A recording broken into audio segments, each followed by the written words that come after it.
Brennan, Martina Navratilova and Bill Gates. Until the next time, bye for now. From the BBC, that was The Interview. I'm Saroja Coelho. CBC News is next.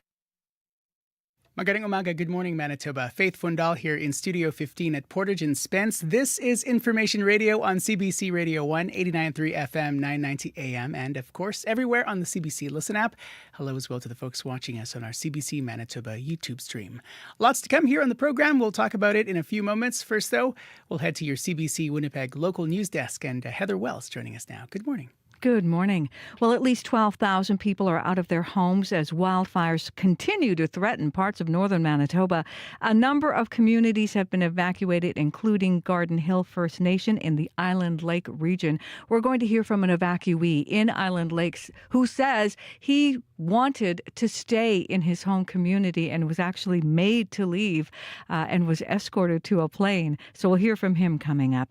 Air quality is improving in parts of southern Manitoba, including in Winnipeg. A special air quality statement no longer applies to Winnipeg, but air quality is still a concern in the Red River Valley, the White Shell, Nopaming, and Victoria Beach, as well as Northwest Angle. In the north, it's Island Lake and Oxford House in God's Lake under special air quality statements today.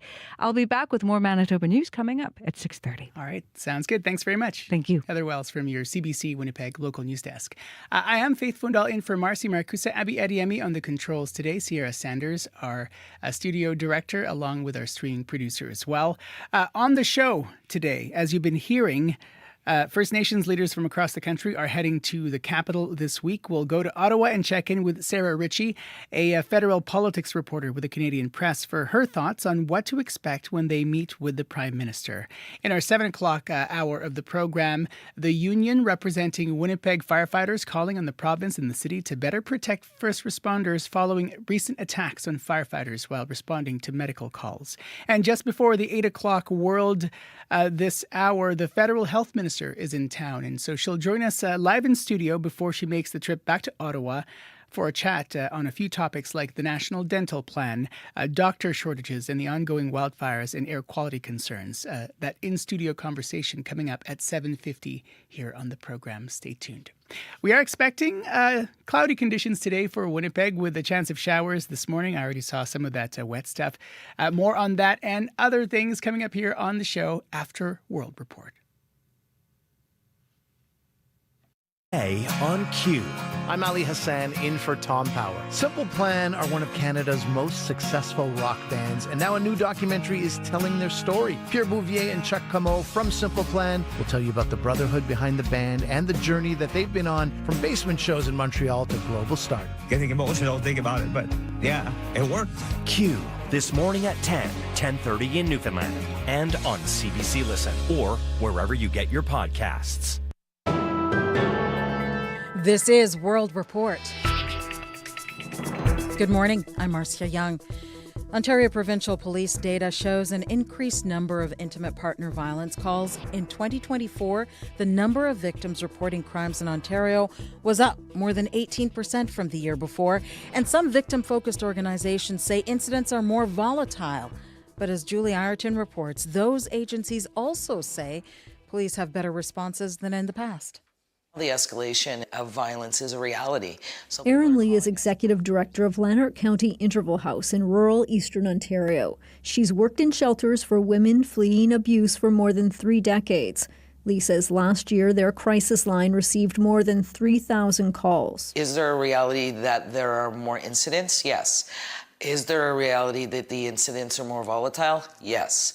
And is there an increased awareness and more discussion happening about it? Absolutely. That discussion is happening, in part with the Ontario Provincial Police. Its own data shows the volume of intimate partner violence calls rising across the province. Acting Detective Staff Sergeant Nick Cloutier is with the OPP. I think a lot of the effort that the OPP is putting into properly investigating intimate partner violence is paying off. But it's well documented that most cases of domestic abuse still go unreported to police. Mary Lee Elliott is Executive Director of Victim Services of Renfrew County, another rural area.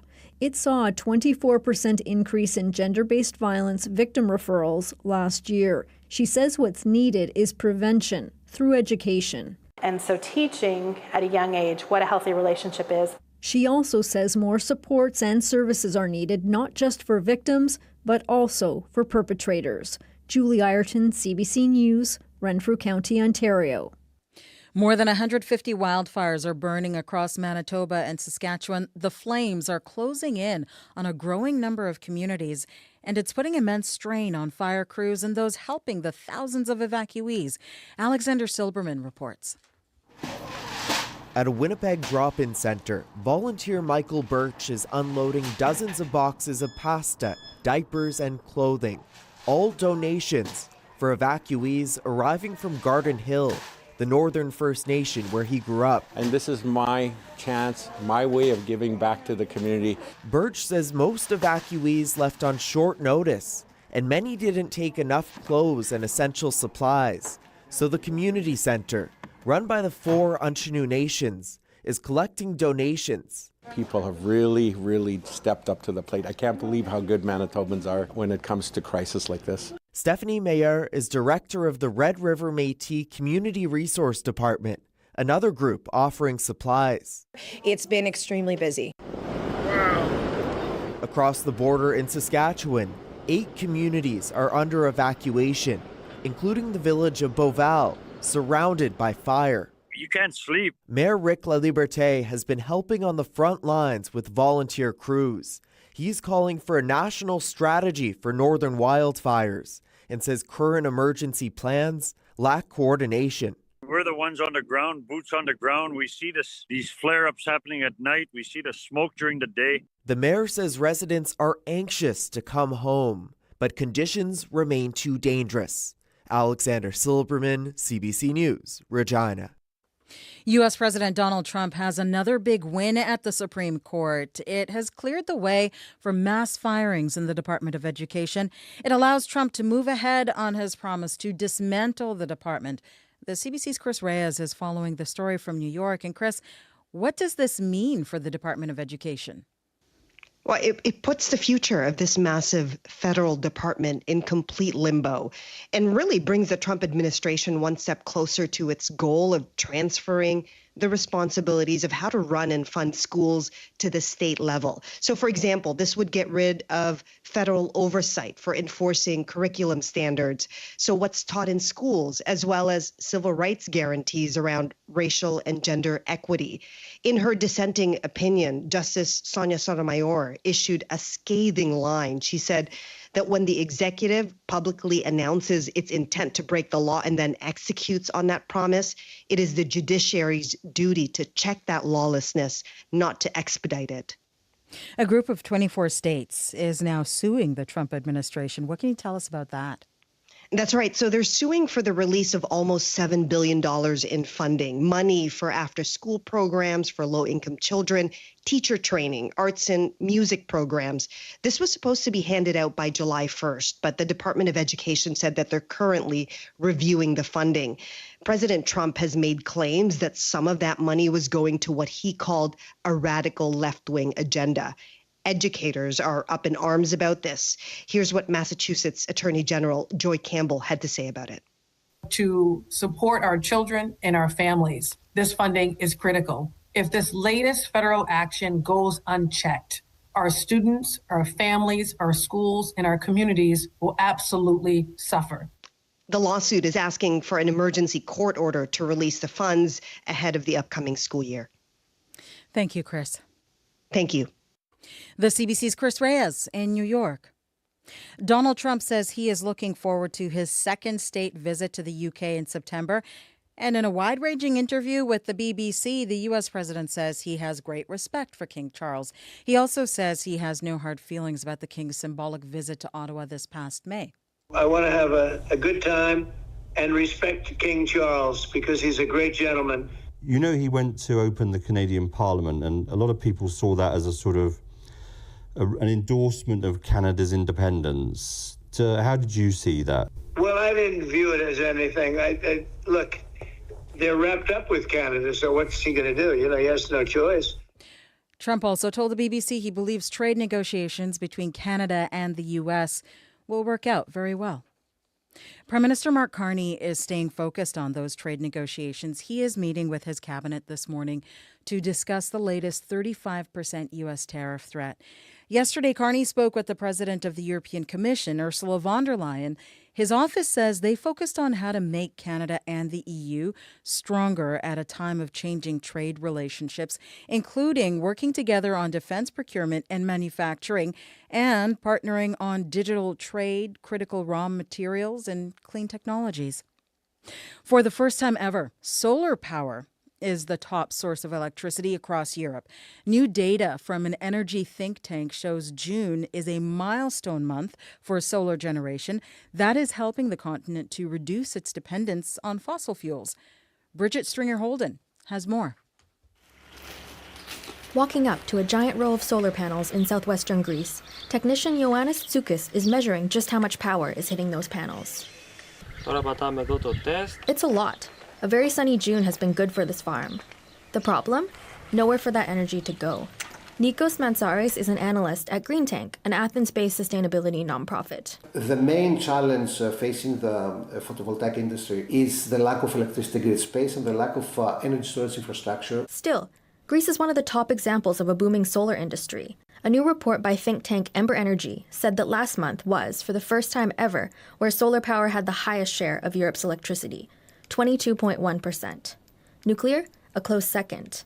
The first fossil fuel source, natural gas, at 14%. Price is going through the roof on natural gas, and at the same time, we have the price of solar falling like a stone. Dave Sawyer is an economist with the Canadian Climate Institute. He says in Canada, hydropower is dominant, and solar only makes up 1% of electricity generation.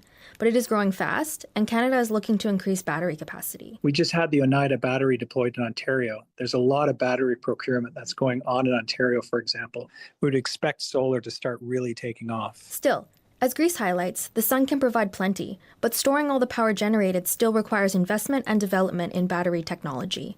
Bridget Stringer-Holden, CBC News, Vancouver. This week on the River Thames, people in boats paddle out in a tradition dating back to the 12th century. Go on then, lift it up. What does that say there? 7. That's it? 7. Is it 7? Yeah, 7 They are counting swans. The count is carried out by crews dressed in traditional scarlet uniforms. Today, the annual count is all about conservation, but back in the 12th century, it was all about consumption. The swans were an important food source in medieval times. Now they're a protected species. That is the latest national and international news from World Report. If you like the World Report podcast, please follow us and tell a friend. It helps spread the word. I'm Marcia Young.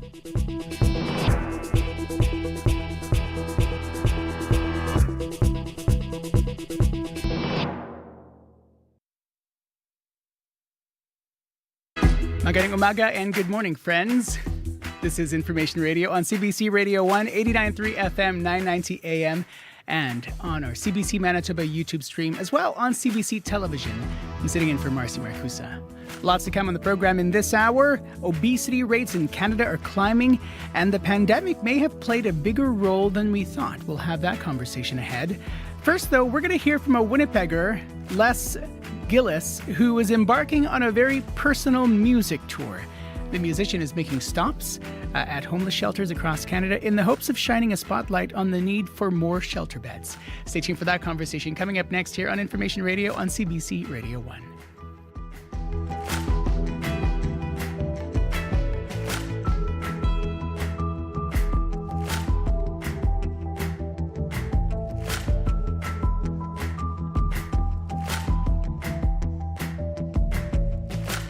To your CBC Winnipeg local news desk, and Heather Wells joining us. Good morning. Good morning.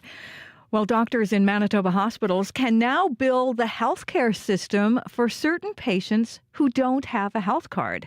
The change applies to people who are eligible for coverage but don't yet have a personal health identification number. They include newborns, people experiencing homelessness, newcomers to Canada, and those who have recently been incarcerated. We'll hear more about this change. And a Winnipeg personal care home is asking the Court of King's Bench to prevent police from obtaining details related to the death of a 90-year-old resident. The woman died last October, a week after falling out of her bed at Concordia Place. More on that story, too, coming up in our next news at 6:30. All right, thanks very much. Thank you. It's Heather Wells from your CBC Winnipeg local news desk. We're at just about 12 minutes after 6 o'clock here on CBC Radio 1. Again, hello to the folks watching us on CBC Television and, of course, streaming on our CBC Manitoba YouTube stream. Abby Ediemi has been following the ever-changing weather, very different from yesterday, Yeah, isn't it? ever-changing for sure and very different. We had that special air quality statement in place for most of the regions down south, but now it's been limited to Steinbach and towards the parks. Let's talk about that air quality statement.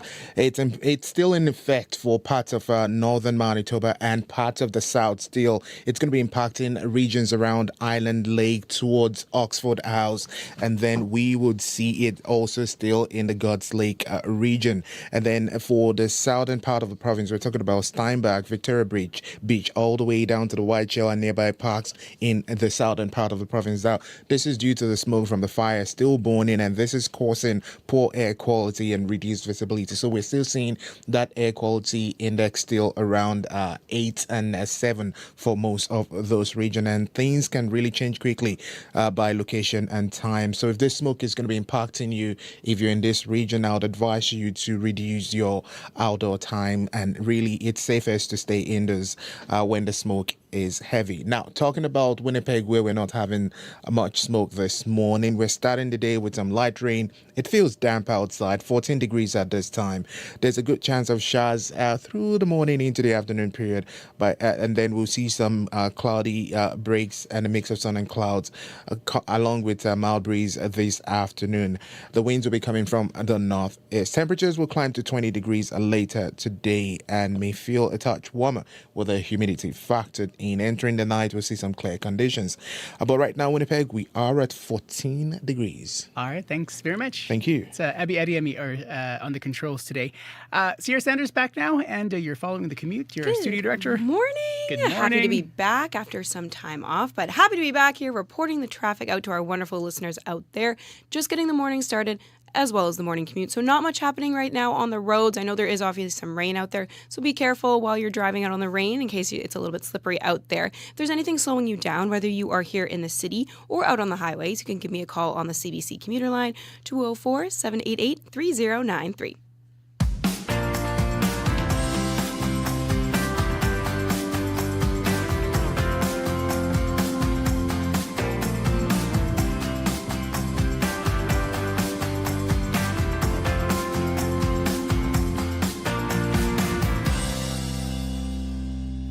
15 minutes after 6 o'clock here on CBC Radio 1. A Winnipeg musician is hitting the road on a cross-Canada tour this week, but he is going to be skipping over the typical concert venues and instead spending time performing at homeless shelters. It's all to raise awareness about the need for more beds for those experiencing homelessness. Up to Speed guest host Marjorie Dowhouse spoke with Les Gillis yesterday afternoon. I'm going to be singing for the soup kitchens, so I'll bring some music, some original music to them, which I have been doing for the last 10 years here in Winnipeg. And just to basically brighten up their day a little bit and take that from there, you know. Yeah. Tell me about why you've decided to do this. I decided to do this a couple of years ago because I just felt that there's a huge need for the shortage of beds, and I've seen a lot of stuff as I've been going into the shelters. And so I did some research, and some of the information that I got was outdated. And, so I decided to do a little investigating into it, right? And I thought somebody has to say something, so I decided to put myself forward, stand in there and give it the best I can for everybody, right? Yeah. That's dealing with this, right? So I'm hoping for the best. Yeah. Is there a personal connection for you to do this? No, it's just that I feel like that I wanted to, I've played music most of my life, and I just wanted to give something back, and I wanted to pick people's spirits up, and it makes me feel great. And I met some amazing people through my travels, and I want to continue to do that and just let them know that they're not alone and that I'll stand with them no matter what. Yeah. I mean, how do you think your music career led you to this moment? Well, I started off in the streets of Toronto when I was about 19, played in the subways, and I traveled all over the place singing. And I was lucky enough to meet some fantastic people in Winnipeg. And I made my home here. I met a lot of wonderful people that helped me along the way, right? And I traveled for years, going up and down the highways.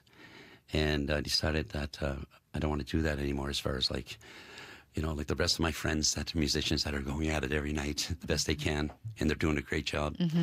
And so I stepped away from it a few years back. And so I thought maybe I can just go out and do something that can help somebody now, right? And it helps me too, because it's very good for my soul. It makes me feel like I'm doing something that's small, but it means something to somebody else, right? And that's what's important to me. Yeah. Is it just you? Yes.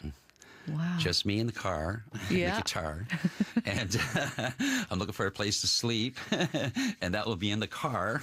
So, I mean, you don't even have that planned out. This is all just... This is so right by the seat of my pants, basically. Wow. Because I made the step to try to do something. And I'm going to gather as much information as I can. I'm going to try to put a documentary together about it. I'm going to try to present it to the government on different levels. And I'm going to talk to CBC GEM, and see if they can support me.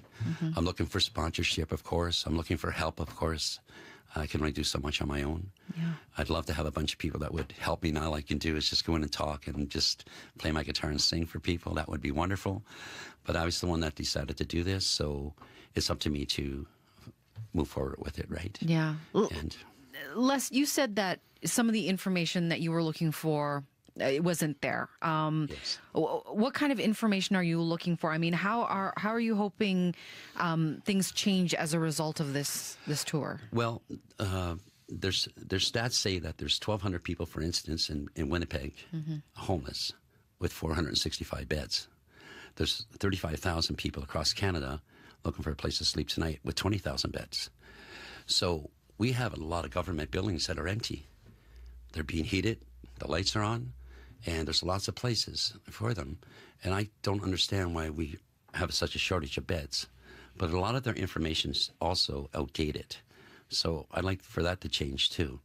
So I thought if I talk to the people that are on the ground level, they'll tell me what they need and what's going on. And then I'll get the right information. Right now, the information is pretty scattered. So I'm hoping that I can get the proper information from the directors and the staff and the volunteers, right? Because they'll tell you, right? Hope. Yeah. Now, you're raising money on this tour. Where will that money go? That money's just basically for me to travel. A place to sleep, something to eat, some gas. And I'm trying to go from here to Newfoundland, and then, of course, back, regroup, and then go to the west. And, of course, as you know, things are not cheap, right? So have a GoFundMe page. It's Les Gillis Shelter Us, GoFundMe. And some people have been sending money through e-transfers.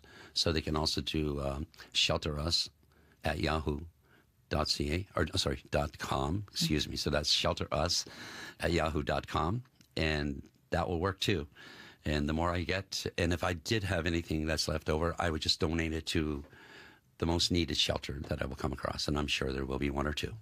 What have people been saying to you about your tour? I've been getting a lot of positive responses, like lots of pats on the backs and, all those wonderful things, right? But, that's all nice and everything, but the goal is to just to try to bring awareness to this crisis that's going on in our country, because we're a very rich country, right? This isn't about me personally. I'm just trying to put my foot in front of it. That's it. That is Les Gillis speaking to Up to Speed guest host Marjorie Dowhouse on Monday afternoon. The Winnipeg musician starts his cross-Canada tour today. As wildfires impact our province, keep up to date with CBC. For the latest information, listen to CBC Radio 1. Visit cbc.ca/Manitoba or the CBC News app.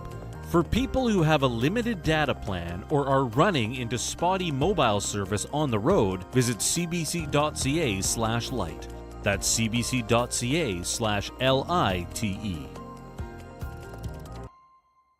21 minutes after 6 o'clock here on CBC Radio 1. I'm Faith Fundal. Obesity has been on the rise in Canada for years, but according to a recent study, the COVID-19 pandemic has made it worse. With routines disrupted and stress levels high, many Canadians saw their lifestyle change. So let's talk about the study and the health risks surrounding obesity. Dr. Christopher Labos is a cardiologist and author joining us from Montreal. Dr. Labos, welcome back. Hello. Hello, hello.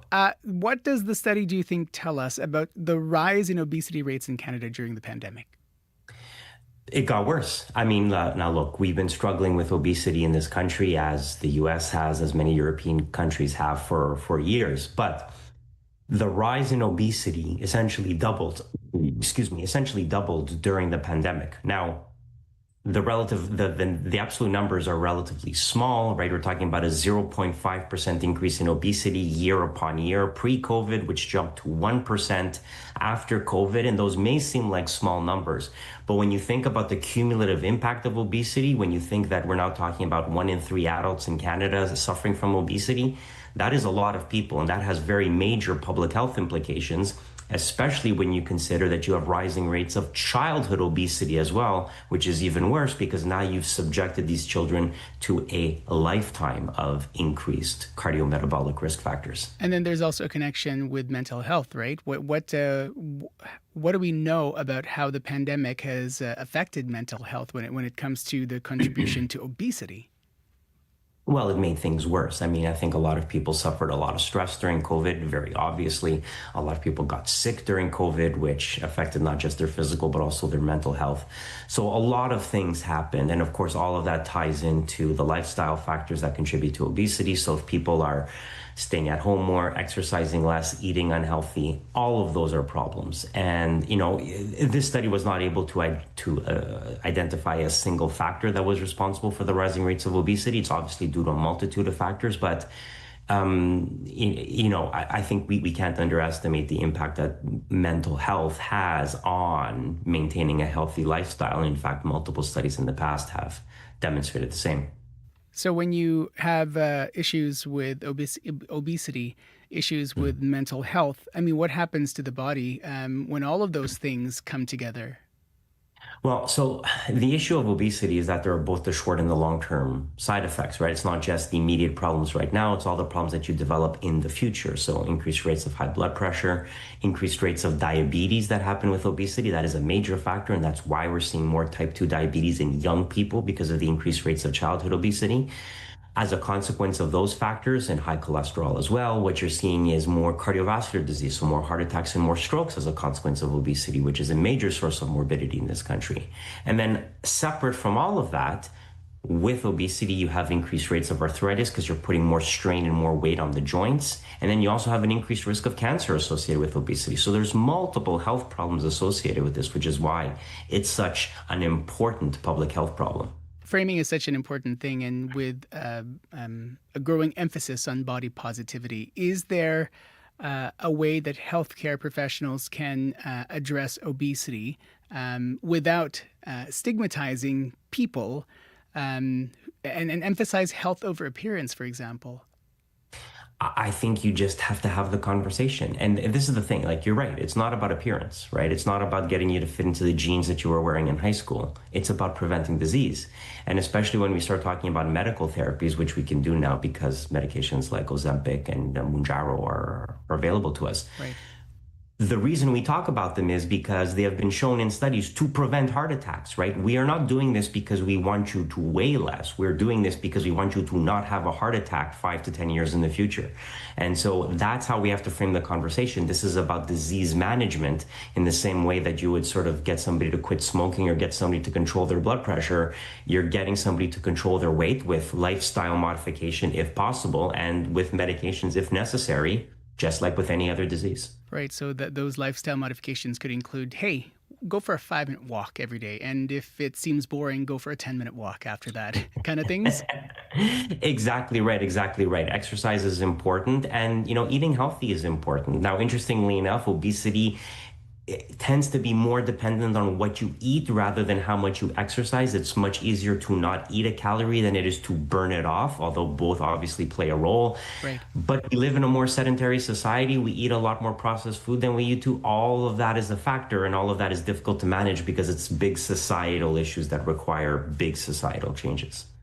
So it's not the end of the world? No, listen, we can do all of this. All of this is manageable, and we have new tools that we didn't have 5 years ago. So I'm actually cautiously optimistic about the future after like a couple of decades of rising obesity rates. I mean, there is a very real chance that we can get these things under control. The big change being, I don't know if people are aware of this, but come December, the patent on Ozempic is going to expire in Canada for a series of very complex and very bizarre reasons based on a bureaucratic error. But if the patent on Ozempic does actually expire and we have generic alternatives available as of January of 2026, that is going to make these medications potentially a lot more affordable for a lot of people. And that can really change how we treat obesity if we suddenly have a much cheaper way to deal with this problem. Dr. Labos, thank you for this, and we'll talk again soon. Take care. My pleasure. You take care. You as well. Dr. Christopher Labos, cardiologist and author. We reached him this morning in Montreal. If it happened today, find out today. That's the power of having the news in your hand. Get late-breaking news from reporters across the country, straight to your mobile device. Customize your experience with news from your region and what matters to you. Whether it's big headlines, detailed articles, live events, or on-demand video, CBC News has got you covered. Connect to the world. Download the free CBC News app or visit cbcnews.ca. Last year marked the 10-year anniversary of the Buffalo Treaty. Its signatories committed to bringing buffalo back to traditional territories across Turtle Island. Last fall, CBC's Unreserved traveled to the Kainai Blood Reserve in southern Alberta to take part in the celebrations. And their host, Rosanna Deerchild, met with Lucille Contreras. She started the Texas Tribal Buffalo Project, which is a movement led by women to restore Turtle Island's southernmost buffalo nation. I come from a background of IT. I was a single mom for so many years. I had to make my own way for myself and my children. There have always been obstacles. There have always been challenges. As women, as Indigenous women, I feel oftentimes we're pushed aside. Oftentimes, our voices are not heard. Oftentimes, we're not even asked to speak. So when I was praying and coming to fruition the vision of Texas Tribal Buffalo Project, I knew that if I'm truly taking guidance from the buffalo, they are all led by females. I love my brothers that work in the buffalo way of life all across Turtle Island, but I saw an opportunity for Indigenous women to come forward in leadership. Indigenous women should be at the forefront of the buffalo pathway and the buffalo movement. As life givers, we innately know what it is to care for, to nurture, to grow, not just ourselves, but others and our community. That's Lucille Contreras, CEO of the Texas Tribal Buffalo Project. More to come on the program after your CBC Winnipeg News. Good morning. I'm Heather Wells in Winnipeg at 6:30. It's a damp start to Tuesday. A little bit of light rain. It's 14 degrees right now. We're going to see the showers end and a mix of sun and clouds this afternoon. A cool day. A high today of just 20. Doctors in Manitoba hospitals can now bill the healthcare system for certain patients who don't have a health card. The change applies to people who are eligible for coverage but don't yet have a personal health identification number.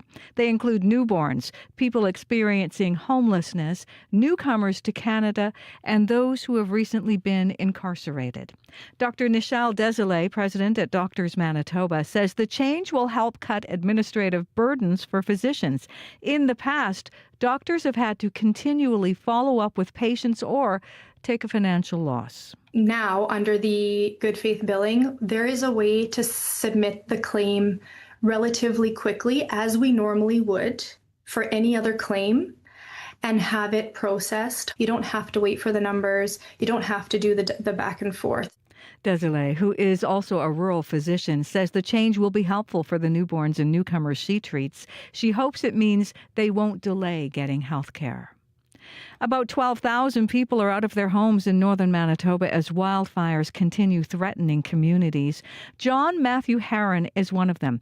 He says he wanted to stay and protect his home in the Island Lake region, but police officers told him he had to leave. Herron feels isolated and alone in Winnipeg. Have any contact with anybody back home or heard any, like, what it's like right now? I don't have a phone or anything. Doesn't even have no clothing, no, just what I'm wearing right now. Herron says he doesn't even have personal ID on him. About 1,100 people are currently in 2 shelters set up in Winnipeg. Community leaders and groups are working to support evacuees and find hotel rooms for the most vulnerable. Well, air quality continues to be an issue in many parts of the province. A special air quality statement is in effect for Island Lake, Oxford House, and God's Lake, as well as the Red River Valley, parts of the Interlake, Whiteshell, Nopaming, and Sprague, and Northwest Angle. The special air quality statement has ended now, though, for Winnipeg and Pembina Valley. A Winnipeg personal care home is asking the Court of King's Bench to prevent police from obtaining details related to the death of a 90-year-old woman. She died last October, a week after falling out of her bed at Concordia Place. The care home says the fall did not cause her death. A critical incident committee reviewed the case. Winnipeg police also started looking into it. A judge granted police a production order in February. It requires Concordia Place to disclose all communications related to this case, as well as photos, x-rays, and reports. But the care home argues it can't give that information to police, saying it's prohibited from doing so under the Manitoba Evidence Act. A hearing has been scheduled for next month. Prime Minister Mark Carney meets with his cabinet today for the first time since Donald Trump's latest tariff threat. In a letter to Carney last week, the U.S. president announced a 35% tariff on Canadian goods would go into effect August 1st. Carney has yet to formally respond. As well, there's been no response to this point to Trump's call to impose steep tariffs on copper imports. These new threats come as Canada and the U.S. are attempting to negotiate an updated trade agreement. Now, U.S. President Trump says he is disappointed with Russian President Vladimir Putin over the war in Ukraine. Trump made the comment during a phone interview with the BBC. Are you done with him? I mean, I know that sounds a simplistic thing. But I'm disappointed in him. But I'm not done with him, but I'm disappointed in him. Yesterday, Trump announced the U.S. would sell billions of dollars in weapons to NATO countries. The arms would then be given to Ukraine. Trump is also threatening more tariffs on Russia if a peace deal isn't reached in 50 days. You can hear the latest national and international news coming up on World Report at 7. And a southwest Winnipeg couple is suing the city, their neighbor, and her contractors over a wall of earth dividing the 2 properties. They live in Wilkes South. In a statement of claim filed last week with the Court of King's Bench, they say their neighbor built a 9-meter-high earth wall along the property line out of animosity. The couple has asked the court to order their neighbor to take down the wall and never build it again. You can find more Manitoba news updated throughout the day. Just head to cbc.ca/Manitoba. All right, thanks very much. Thank you. Heather Wells from your CBC Winnipeg local news desk. Magandang umaga, good morning Manitoba. Faith Fundal here in Studio 15 at Portage and Spence. This is Information Radio on CBC Radio 1. Abby Adiemi has been following the forecast. And the smoke advisory gone from Winnipeg, but it's still there for elsewhere. Yes, it's ended for Winnipeg, but we still have that air quality statement in effect for a large chunk of the northern part of the province and parts of the south, from Island Lake all the way down to Oxford House and even down in Steinbach, Victoria Beach, the Whiteshell, nearby parks. Smoke is still impacting air quality and visibility in those regions, and things can change quickly. So if the smoke is impacting you, it's safest to stay indoors or limit time outside when the smoke is heavy. Now, talking about conditions in the southern part, looking at the map, you'd see the greens there. That's more like the rain we're getting, light rain we got overnight and still on in some regions. Expect a more like a damp morning with these showers, but that should clear into a mix of sun and clouds later in the day. Conditions in the Red River Valley at this time, Winnipeg, it's a damp start with the rain still out there.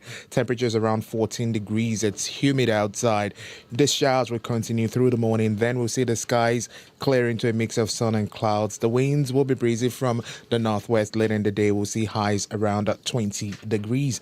For the Pembina Valley region, similar conditions. We're just seeing temperatures around 16 in some areas there.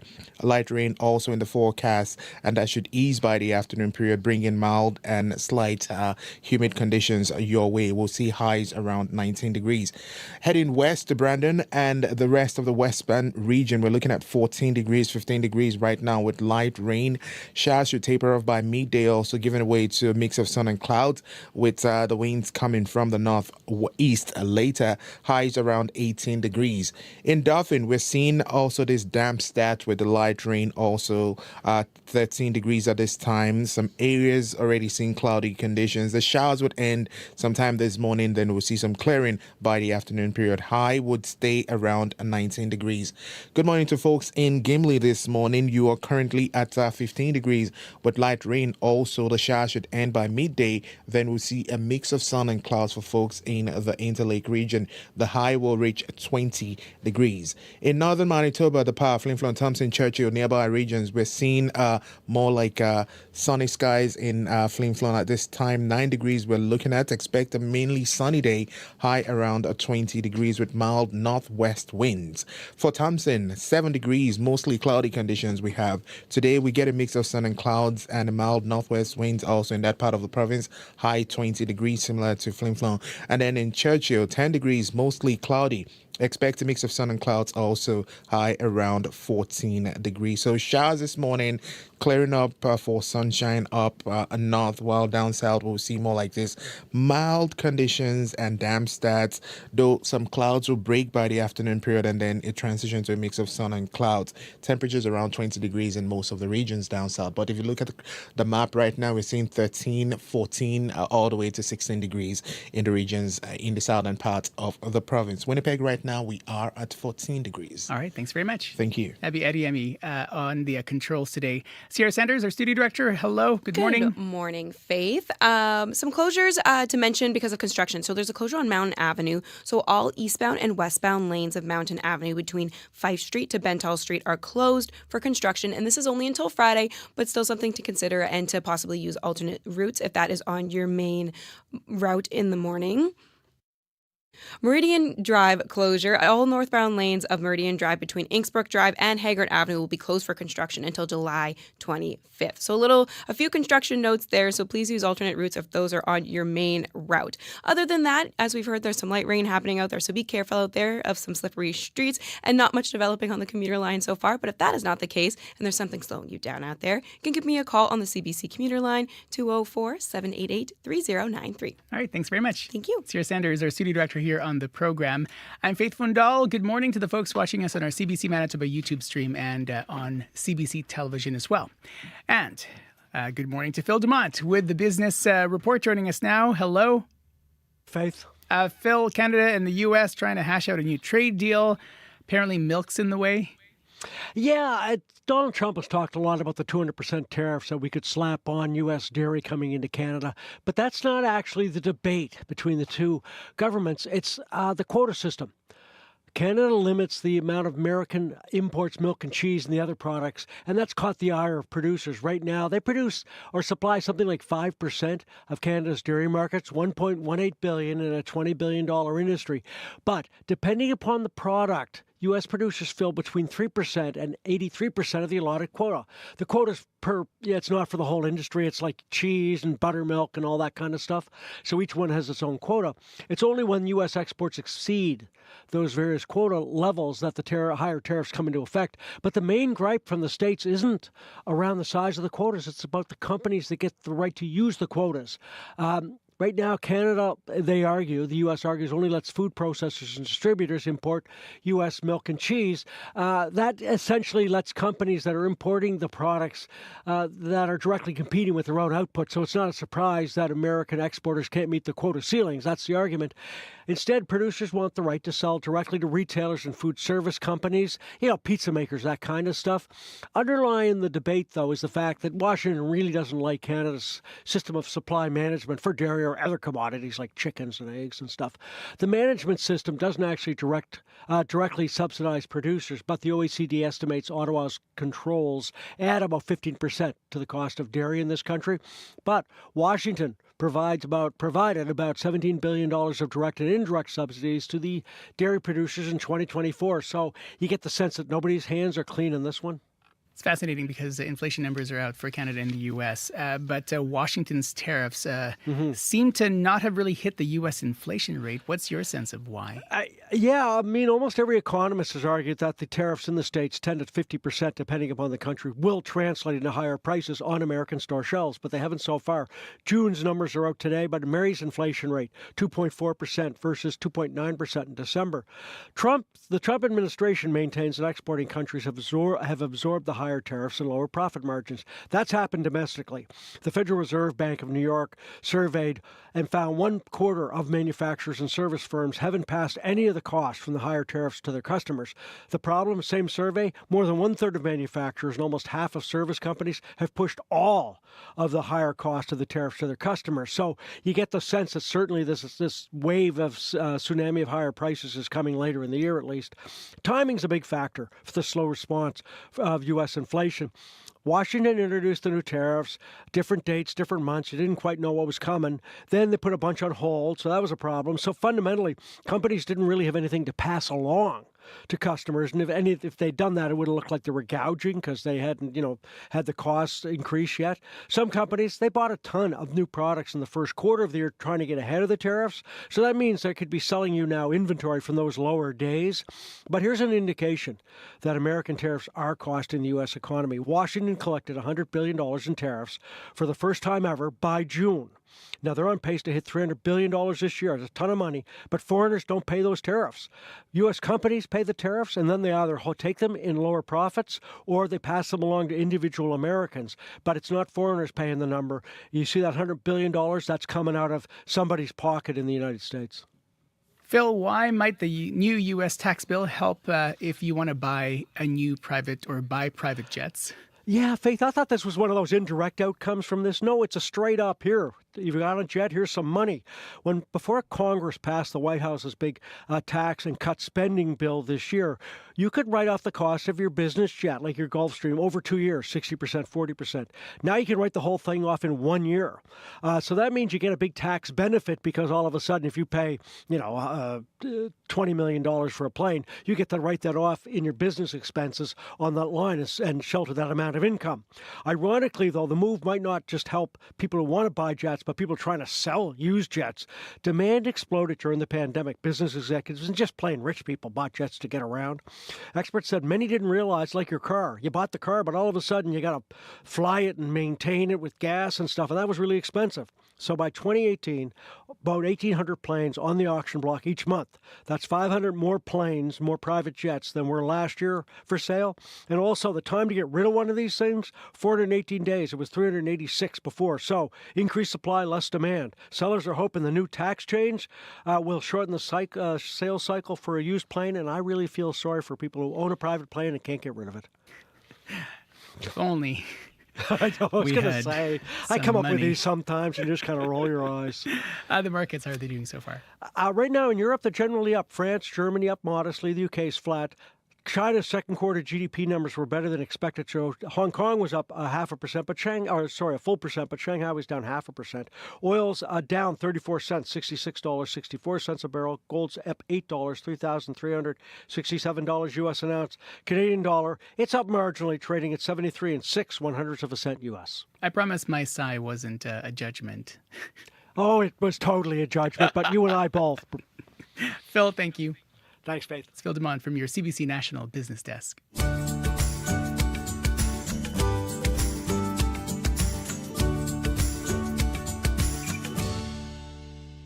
14 minutes before 7 o'clock here on CBC Radio 1, I'm Faith Fundal. Canadian pop star Justin Bieber surprised just about everyone late last week by dropping Swag, his 7th studio album.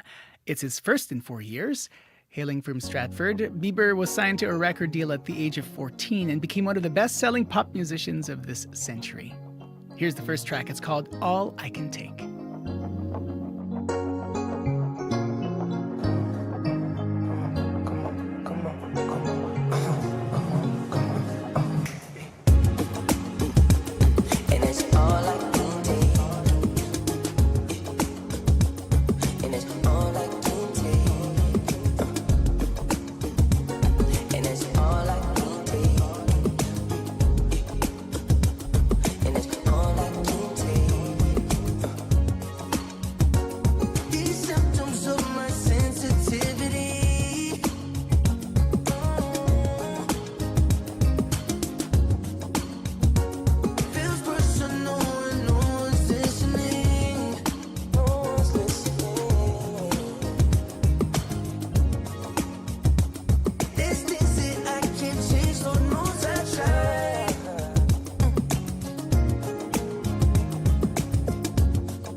New music from Justin Bieber. That is All I Can Take. If it happened today, find out today. That's the power of having the news in your hand. Get late-breaking news from reporters across the country, straight to your mobile device. Customize your experience with news from your region and what matters to you. Whether it's big headlines, detailed articles, live events, or on-demand video, CBC News has got you covered. Connect to the world. Download the free CBC News app or visit cbcnews.ca. 9 minutes before 7 o'clock here on before 7 o'clock here on CBC Radio 1. I'm Faith Fundal. Bill C-5 will be in the spotlight later this week. First Nations leaders are coming to Ottawa. They have questions and concerns about the major projects legislation from the Prime Minister. To tell us more, we've reached Sarah Ritchie, federal politics reporter with the Canadian Press, and she joins us from Ottawa. Good morning. Good morning. Sarah, to talk about this meeting that will take place on Thursday with First Nations communities. Yeah, so this meeting was promised once the legislation C-5 had passed. Prime Minister Mark Carney came and told reporters, listen, this legislation is now passed. It's on the books. It's something we're moving forward with. And what we're going to do to try to alleviate some of the concerns that we've heard through the legislative process, which was very short, is to meet with Indigenous leaders. So it's the first of 3 meetings that'll be held. First Nations leaders have been invited. There will be meetings as well with Inuit leaders and Métis leaders coming down the line. But this first meeting, it involves, the invite list is quite long. So there are regional chiefs, local chiefs, tribal councils, the Assembly of First Nations. A lot of groups have been invited to the table who have expressed concerns with the piece of legislation, which is the government's bill, if your listeners will recall, to allow it to set out a list of projects that it deemed to be in the national interest and then expedite approvals for those projects. So that's raised a lot of concerns for Indigenous communities across the country, as well as for environmental groups, about the way that their rights will be affected. And this is the chief's sort of opportunity to have those concerns and questions addressed. They've been asked, actually, we know from the invitation that was received by some chiefs, that they've been asked to submit their questions in writing ahead of time. The government says this will help them sort of get through the major concerns and questions in a timely fashion. Right. And when you look at those major concerns, I mean, what do we know right now about what those concerns are and what the First Nations leaders will be bringing to the Prime Minister? So I think we know that one of the biggest issues with all of this is the way that it's been done, right? Mark Carney was elected at the end of April with a new mandate, with a new Liberal government, and the first sitting of Parliament was very short. They were able to get this legislation passed with the help of the federal Conservatives. And the government has all along said that the country is in a crisis. It's in a national emergency as a result of the U.S. tariffs, that this is the way the government plans to bolster and future-proof Canada's economy against U.S. tariffs and the concerns and threats that that has brought about. And what they want to do is to boost the economy, or provide the conditions for the economy to be boosted. But what they have done in this legislation that has bothered a lot of people, first, is just having passed it so quickly. There was very limited debate in the House of Commons or in the Senate on this legislation because it had a hard deadline that the government was imposing and sticking to.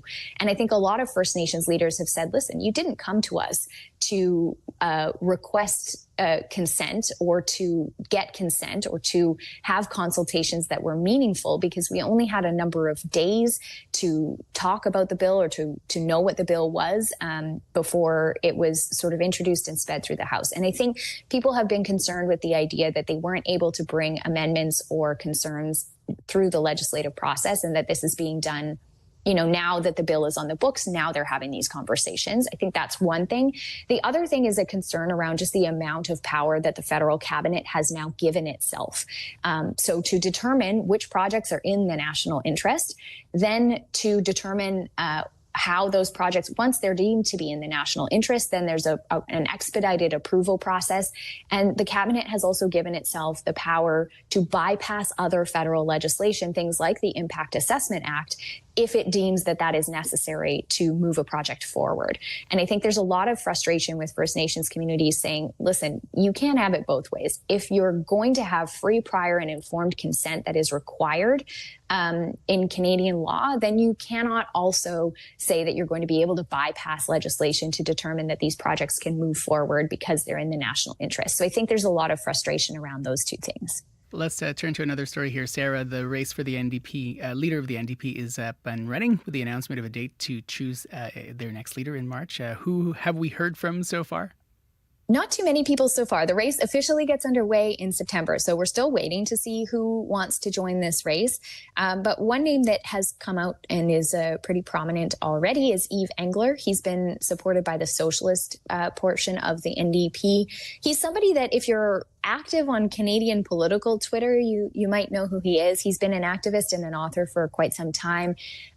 He describes himself online as an agitator, and notes that on his own website, he notes that he's interrupted speeches more than 24 times from the Prime Minister, cabinet ministers, opposition leaders. So he's somebody who's, open to calling the government out on its positions on issues that he cares a lot about, including climate change and foreign affairs. He is a bit of a divisive character, I would say, but he has offered his name up. We also know that Avi Lewis says he's considering a run. He's someone with a lot of deep roots in the NDP. His grandfather helped found the party. His father led the Ontario NDP.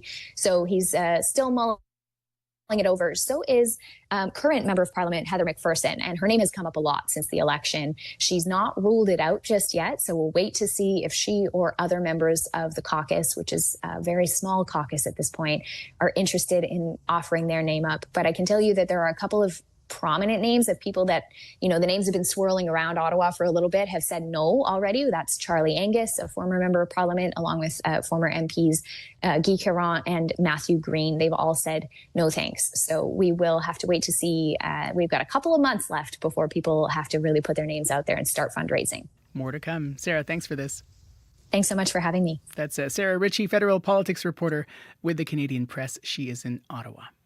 Let's head to our CBC Winnipeg local news desk, and Heather Wells joining us with a look at news headlines. Good morning. Good morning. Well, at least 12,000 people are now out of their homes as wildfires continue to threaten northern Manitoba communities. A number of communities in the Island Lake region have been evacuated. One man who was forced to leave his home says police had to escort him to the plane. John Matthew Heron says he wanted to protect his home and now feels isolated and alone in Winnipeg.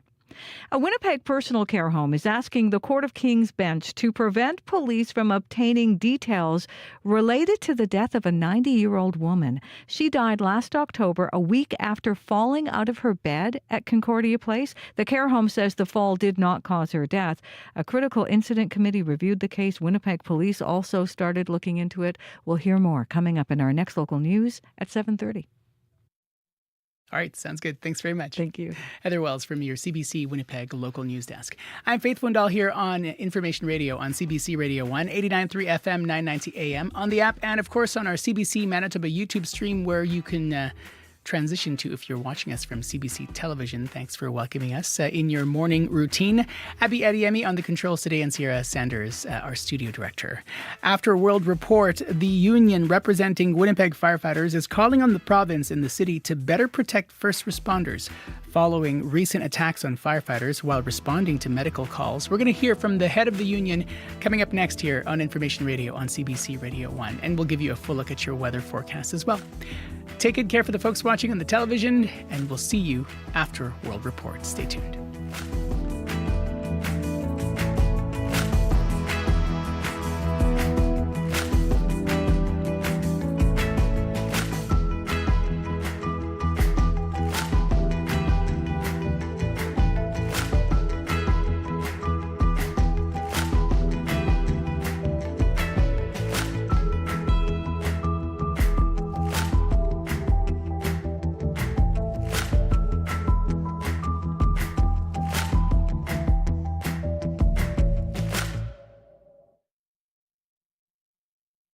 Today on The Current. I'm Megan Williams. Archaeologists today are doing more than getting their hands in the dirt. They're also cooking ancient recipes. So the idea that bread came first could be a bit problematic, whereas beer is kind of fun. Recreating old tattoos, even testing techniques for building Egyptian pyramids. That's coming up on The Current. The Current, this morning at 8:37, 9:07 in Newfoundland, and on the CBC Listen app.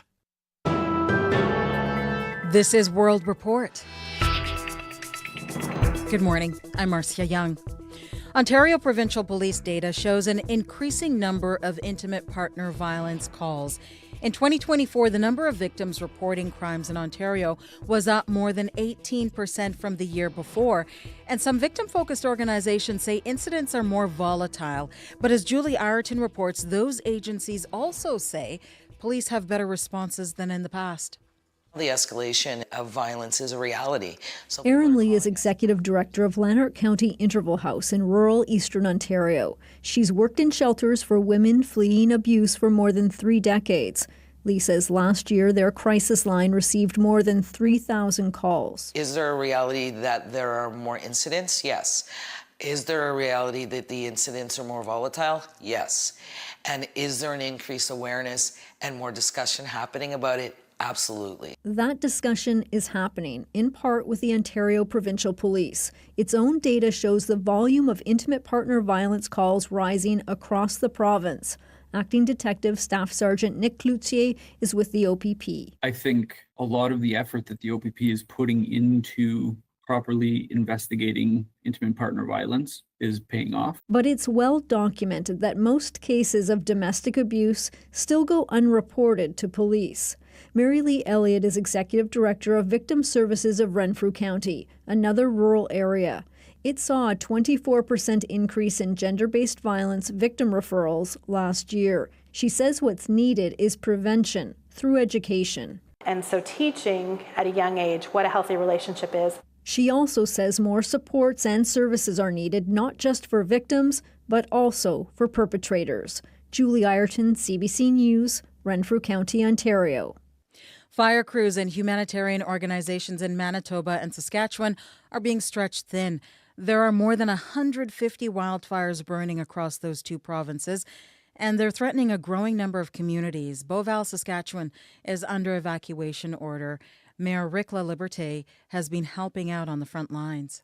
We're the ones on the ground, boots on the ground. We see these flare-ups happening at night. We see the smoke during the day. You can't sleep. He's calling for a national strategy to deal with northern wildfires. He says the current emergency plans are poorly coordinated. Russia is about to see more sanctions, and not just from the United States. Today, EU foreign ministers are meeting in Brussels, trying to increase pressure on the Kremlin to end its war in Ukraine. As Anna Cunningham reports, the U.S. president is threatening to do the same. I'm disappointed in him, but I'm not done with him. US President Donald Trump, in an interview with the BBC, still sounding hopeful that a deal can be done with the Russian President Vladimir Putin. Yeah, a deal done 4 times, and then you go home and you see he just attacked a nursing home. I said, what the hell was that all about? Asked if he trusts the Russian leader. I trust almost nobody. In Brussels, EU foreign ministers are gathering to finalise an 18th package of sanctions on Russia, targeting Putin's means of funding his war. Kaja Kallas is the EU's foreign policy chief. We are very, very close. I hope it comes today. Trump has not increased sanctions on Moscow. Instead, he has opted to threaten 100% tariffs and secondary tariffs on countries who support Russia, such as Brazil, China and India. But Kallas says if needed, the EU will act alone. Even if the Americans are not aboard, but the other G7 countries are on board, then we will move on with this. There has been concern about the US's commitment to NATO and in particular Article 5, its collective defence. Trump says he believes in it. I do. Yeah, I think collective defense is fine. Trump's weapons deal with NATO to sell supplies to Ukraine's allies for Kyiv's use is a reassuring step for nations, including Canada, who remain supportive of Ukraine, even as Trump continues to leave the door ajar for negotiations with his Russian counterpart. Anna Cunningham, CBC News, London. Russia's foreign ministry is reacting to the threat of new sanctions by saying it will not accept any ultimatums. It also says it objects to NATO coordinating arms deliveries to Ukraine, and it does not believe NATO countries are interested in peace. 1 in 10 children screened at UN-run clinics in Gaza is malnourished.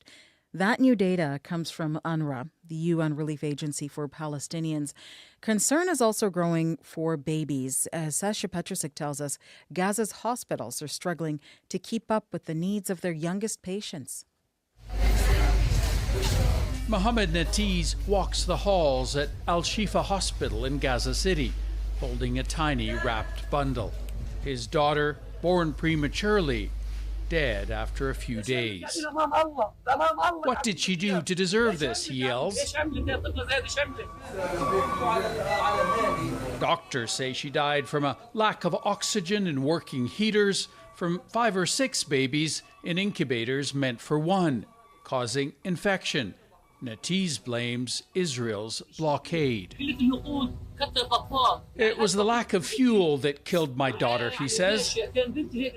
In the cramped neonatal intensive care unit here, medical equipment needs 2,000 liters of fuel a day to power generators, and they are running dry. Hospitals have shut off lights elsewhere to keep the incubators going, but now even that fuel is almost gone. We maybe lost many newborns. Medical Director Hassan Al-Shir. We lost all of cases that need ventilator or need other support that working by electricity. The handful of clinics still operating in Gaza are all facing the same problem. And down the road at Al Helu Hospital, alarms sound as another neonatal unit goes dark. More babies at risk. Sasha Petrusik, CBC News, Jerusalem. Prime Minister Mark Carney is meeting with his cabinet this morning to discuss the latest 35% U.S. tariff threat. Yesterday, Carney spoke with the president of the European Commission, Ursula von der Leyen. His office says they focused on how to make Canada and the EU stronger at a time of changing trade relationships, including working together on defense procurement and manufacturing. The Federal Court of Appeal will soon decide the fate of nearly 400 ostriches in British Columbia. The Canadian Food Inspection Agency wants the birds culled. There was an avian flu outbreak on their farm. The whole case has drawn international attention, with Robert F. Kennedy Jr. and Dr. Oz offering to save the flock. As Olivia Stefanovic reports, the farm owners say the birds should be spared. We want to keep these guys alive. We don't want to see these animals slaughtered unnecessarily. Katie Pasitny is in Ottawa, thousands of kilometers from her home in the West Kootenays, to fight in the Federal Court of Appeal, pleading to save the lives of nearly 400 ostriches she calls part of her family. So I've watched them grow up. They've watched me grow up. And they all have personalities. They're named. The Canadian Food Inspection Agency ordered a cull of her entire ostrich flock following an outbreak of avian flu last December. Dozens of birds died, but hundreds survived, drawing international attention. I'm horrified by the idea that they're going to kill these animals. Speaking to American radio about the case, U.S. Secretary of Health and Human Services Robert F. Kennedy. We should not be killing them. We should be studying them. Celebrity doctor Mehmet Oz, now head of the U.S. Centers for Medicare and Medicaid Services, offered to relocate the birds to his ranch in Florida. Meanwhile, supporters are converging on the farm, advocating for animal rights and protesting government overreach. A concert was held over the weekend, featuring a performance by convoy organizer Tamara Leach to raise money for legal fees and travel costs. The Federal Court of Appeal is holding a one-day expedited hearing on the case. If a cull stands, the farm plans to take the case to the Supreme Court. Olivia Stefanovic, CBC News, Ottawa. The four of you have become known as the face of severance reform. That is a scene from Severance. The hit drama from Apple TV is expected to receive several nods when the Emmy nominations are announced this morning, but it faces some competition. HBO's The White Lotus is expected to be up for numerous awards, as is newcomer series The Pit. Canadian Seth Rogen is also expected to gather some nominations. Rogen stars in and co-created Apple's Hollywood satire, The Studio. The Emmy Awards happen September 14th in Los Angeles. And that is the latest national and international news from World Report. News anytime, cbcnews.ca. I'm Marcia Young.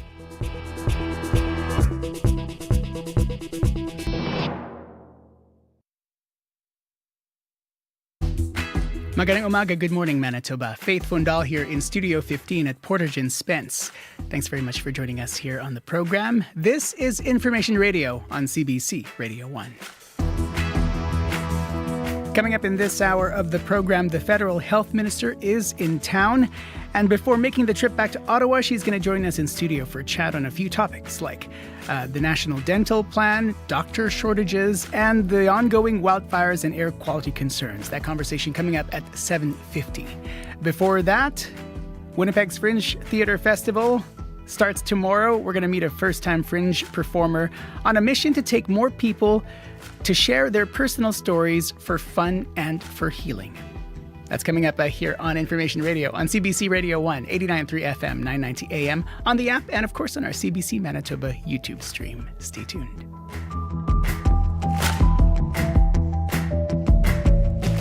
First, though, to your CBC Winnipeg local news desk, and Heather Wells joining us now. Good morning. Good morning. Well, doctors in Manitoba hospitals can now bill the healthcare system for certain patients who don't have a health card. The change applies to people who are eligible for coverage but don't yet have a personal health identification number. They include newborns, people experiencing homelessness, newcomers to Canada, and those who have recently been incarcerated. We're going to hear more about the change and how it impacts providers. A Southwest Winnipeg couple is suing the city, their neighbor, and her contractors over a wall of earth dividing the two properties. They live in Wilkes South. In a statement of claim last week with Court of King's Bench, they say their neighbor built a 9-meter-high wall out of earth along the property line out of animosity. We'll hear more in our next local news coming up at 7:30. All right, looking forward to it. Thank you. Thank you. Heather Wells from your CBC Winnipeg local news desk. Abby Adiemi has been following the forecast and joining us now. Good morning. Yeah, it's a damp one in the southern part of the province, but let's talk about that air quality statement we have for northern Manitoba and parts of southern Manitoba, where smoke is really impacting, air quality and visibility, especially around Iden Lake, Oxford House, all the way down to God's Lake in the northern part of the province. And down south, we're looking at Steinbach, Victoria Beach, Pine Falls, all the way down to Whiteshell, and even to Sprague. We're seeing smoke in that part of the province. And conditions can actually change quickly, so it's best to stay indoors if the smoke is affecting you. Now, in the Red River Valley region at this time, we started there with some, light rain from overnight. We should see some cloudy conditions roll in. Things will brighten up as we approach the afternoon period. We'll see a mix of sun and clouds. Later, it will feel warm and a bit humid at some point. Our highs will be around 20 degrees. And then tonight, those cloudy conditions would ease off and we'll see some clear skies and cool nights. Its temperatures drops around 10 degrees overnight. In the southern part of the province, Brandon, Dauphin, Gimli, all the way we're seeing a damp and cloudy start with light rain in most regions. Temperatures hover between 13 and 16 degrees right now. Those showers we're seeing in most of the regions that we see the green on the map, that should fade off as we get to the afternoon period, and we'll see temperatures get to 18-20 degrees down south. While up north, we're seeing 8 to 11 degrees right now. Temperatures warmed around 14 to 20 degrees. So across Manitoba, the south, a damp start with some light showers that should brighten up, and then highs around 20. Winnipeg right now, we're seeing 14 degrees with light rain, but that should clear as you get into the morning. All right, sounds good. Thank you. Thank you very much, Abby Adiemi.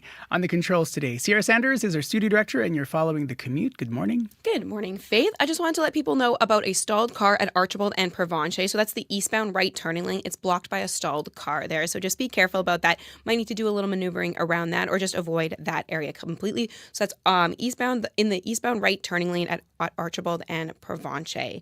Other than that, not much is developing so far on the commuter line. But if that's not the case and there's something getting in your way, whether you are here in the city or out on the highways, you can give me a call on the CBC commuter line 204-788-3093.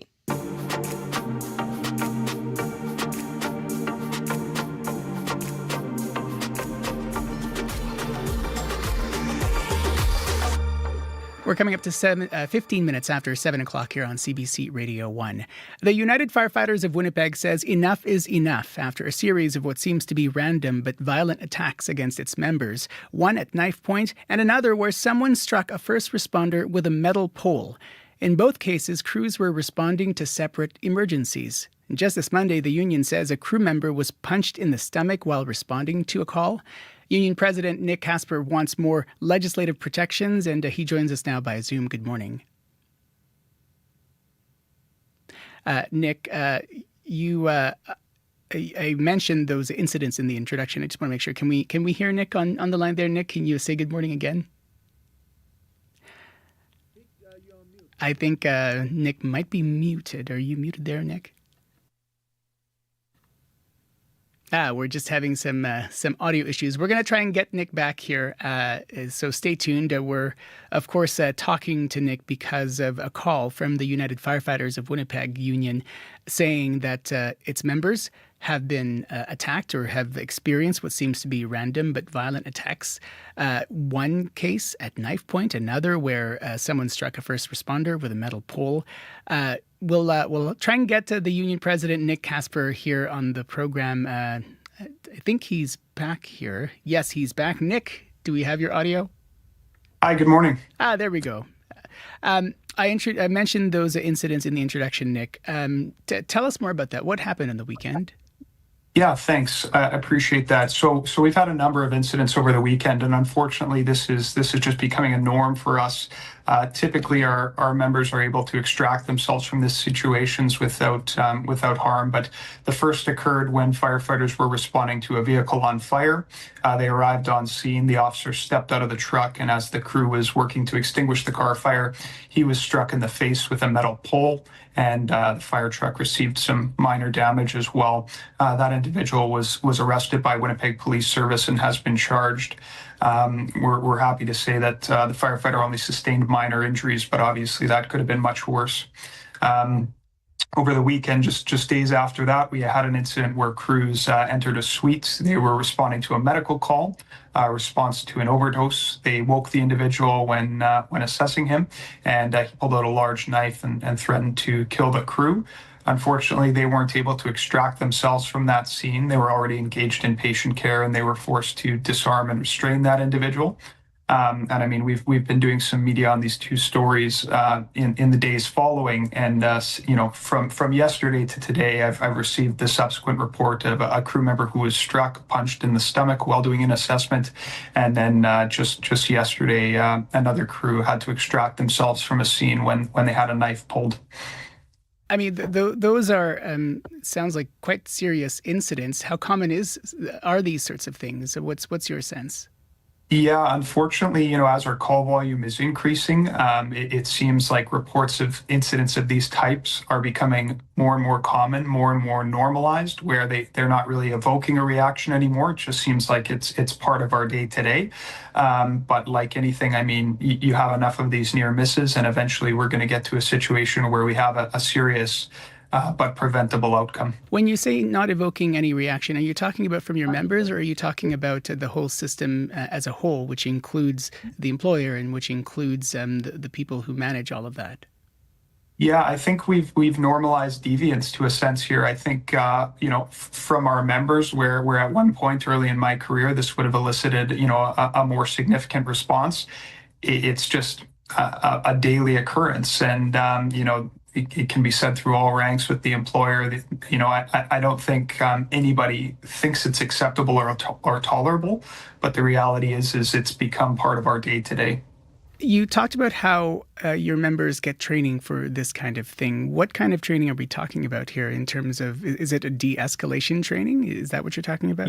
Yeah. So, I mean, our members are very experienced. We have a very significant call volume here in Winnipeg. We do receive de-escalation training, which primarily is intended to allow us to extract ourselves from any situation of harm. Before we attend any incident scene, we rely on the information acquired and provided by the call taker. We'll do a risk assessment before we enter, and if we get some indication that there's something unsafe, we'll stage and we'll wait for police. Of course, by nature of our work, we can't always stage, and if we had to wait for police every time, there would be an awful lot of delays in responding.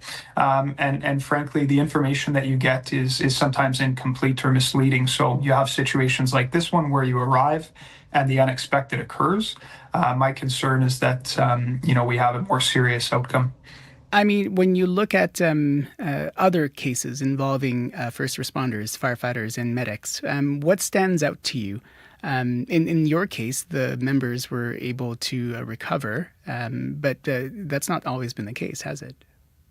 No, not at all. I mean, there's been a number of increasingly violent incidents across North America, and specifically here in Winnipeg. I mean, these reports are coming on the heels of the incident in Idaho in the U.S., where we had two firefighters killed by sniper fire after an arsonist lit a fire and targeted them. And I mean, here in Winnipeg, we just had reports of 5 sexual assaults on healthcare staff outside of Health Science Center, and it just seems as though people are emboldened and acting without consequence when threatening or committing violent acts against public safety personnel. Nick Casper is president of the United Firefighters of Winnipeg Union. Nick, part of your call is essentially to declare first responders the same as peace officers. If your member assaulted, for example, it's just like punching a cop, if you sort of frame it that way. How do you know doing that will help? Yeah, you know what? What I do know is the status quo isn't working. I mean, we've been talking about legislative reform for going on 15 years now. We've seen private member bills introduced at the federal level. We're starting to see a little bit of traction in terms of introducing aggravated factors for consideration in sentencing when assaulting public safety or healthcare workers. But you know what? We think that it needs to be its own distinct criminal charge, similar to that of peace officers. I mean, we're operating in the same streets, in the same environments. We're responding side by side. Unfortunately, it seems as though our response times are continually being delayed by having to await police in a lot of circumstances. And I mean, you have 3 different uniforms standing side by side, and one of them struck. That's its own distinct criminal offense. The other 2 are not. And I do know that something needs to change, and we need to take action. I mean, if you think about the cost to society, in hours lost for healthcare workers or public safety personnel, a firefighter, paramedic, or healthcare worker loses time due to physical injury, due to psychological injury. That individual has to be replaced and backfilled with premium pay over time. That's costing taking a tremendous toll financially, and it's also having an incredible impact on our ability to deliver those services effectively to the public. We're becoming so short-staffed here that in many occasions we're taking trucks off duty, closing stations, and that's having a massive impact on our ability to respond when people need us most. And so we need to take those offenses seriously, and they need to be treated with the same severity. Nick, over my career, I've spoken with firefighters and paramedics, and one of the things I've heard them say is, I became one of or the other because I didn't want to become a police officer. Have you spoken to your members about what gaining peace officer status might mean for them and whether they would support that? Yeah, I mean, we do have a small subset of our membership who have peace officer status, and they have it in order to enforce bylaws and things of that nature. I mean, let's be clear. I think any use of force or ability to restrain, detain, we're not looking to take a step into fulfilling the role of peace officers or police officers. We're looking to strengthen legislative protections for criminal charges, distinct criminal charges, and sentencing for anybody who would commit an act of violence against people who help others. I mean, to your comment, we have nothing but the utmost respect for the work that police officers do. It is challenging. It is dangerous. We rely on them day to day. But, our members, firefighters, paramedics, healthcare workers, they get into this line of work because they want to help people, just like police officers do. And, when we get called to a scene, we're interested in being there to provide assistance, render assistance. And that comes with it quite a lot of stress, and we shouldn't be burdened with the added concern that we're going to be attacked when we get there. And if the unfortunate does happen and we are attacked, the people who are there helping you want to know that their employer, the government, society has their back when we need your help, so we can continue being there for you. Nick, just before you go, in 30 seconds, what's your sense of what the city and what the province says about what you're calling for? Yeah, I mean, I spoke with Mayor Gillingham over the weekend. He reached out as soon as he heard about the incident. I've spoken with Premier Canoe and members of the provincial government who obviously expressed concern and thoughts for our injured members.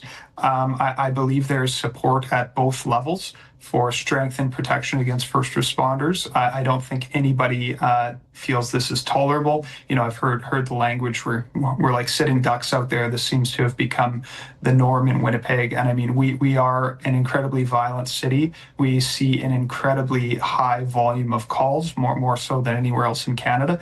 And, if it's needed anywhere, it's needed here. And I think that we should be working together with all levels of government to champion this cause and make some change. Nick, thanks for this and take care. Yeah, thank you. Nick Casper is president of the United Firefighters of Winnipeg Union. We did reach out to the mayor, and we received an email from Mayor Scott Gillingham, who says, quote, "I'm fully supportive of strengthening legislation to hold people accountable and to establish consequences for anyone that would threaten or assault our first responders," end quote.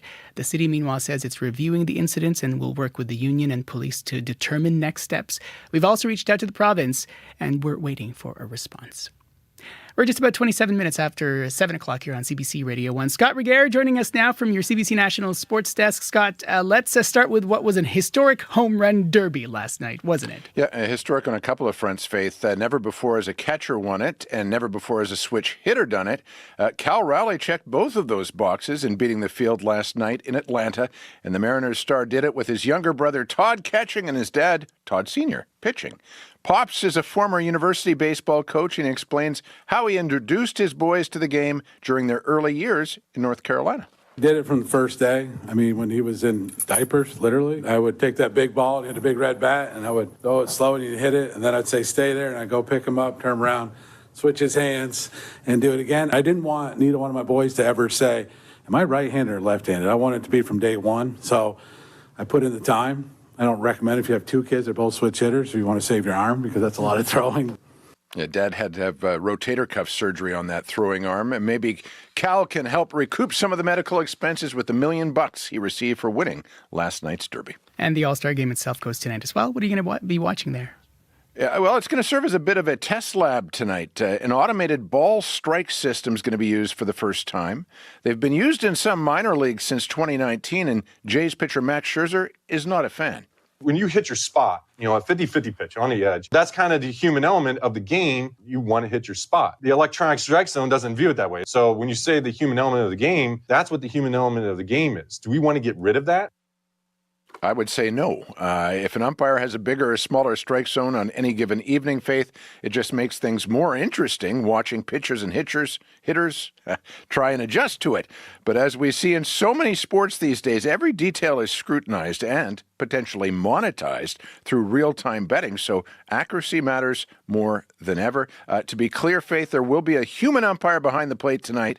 Teams will be allowed 2 challenges each by the robots during the course of the game. Things start at 7 Central Time. Just before you go, let's finish with footy and a growing concern among the world's top players.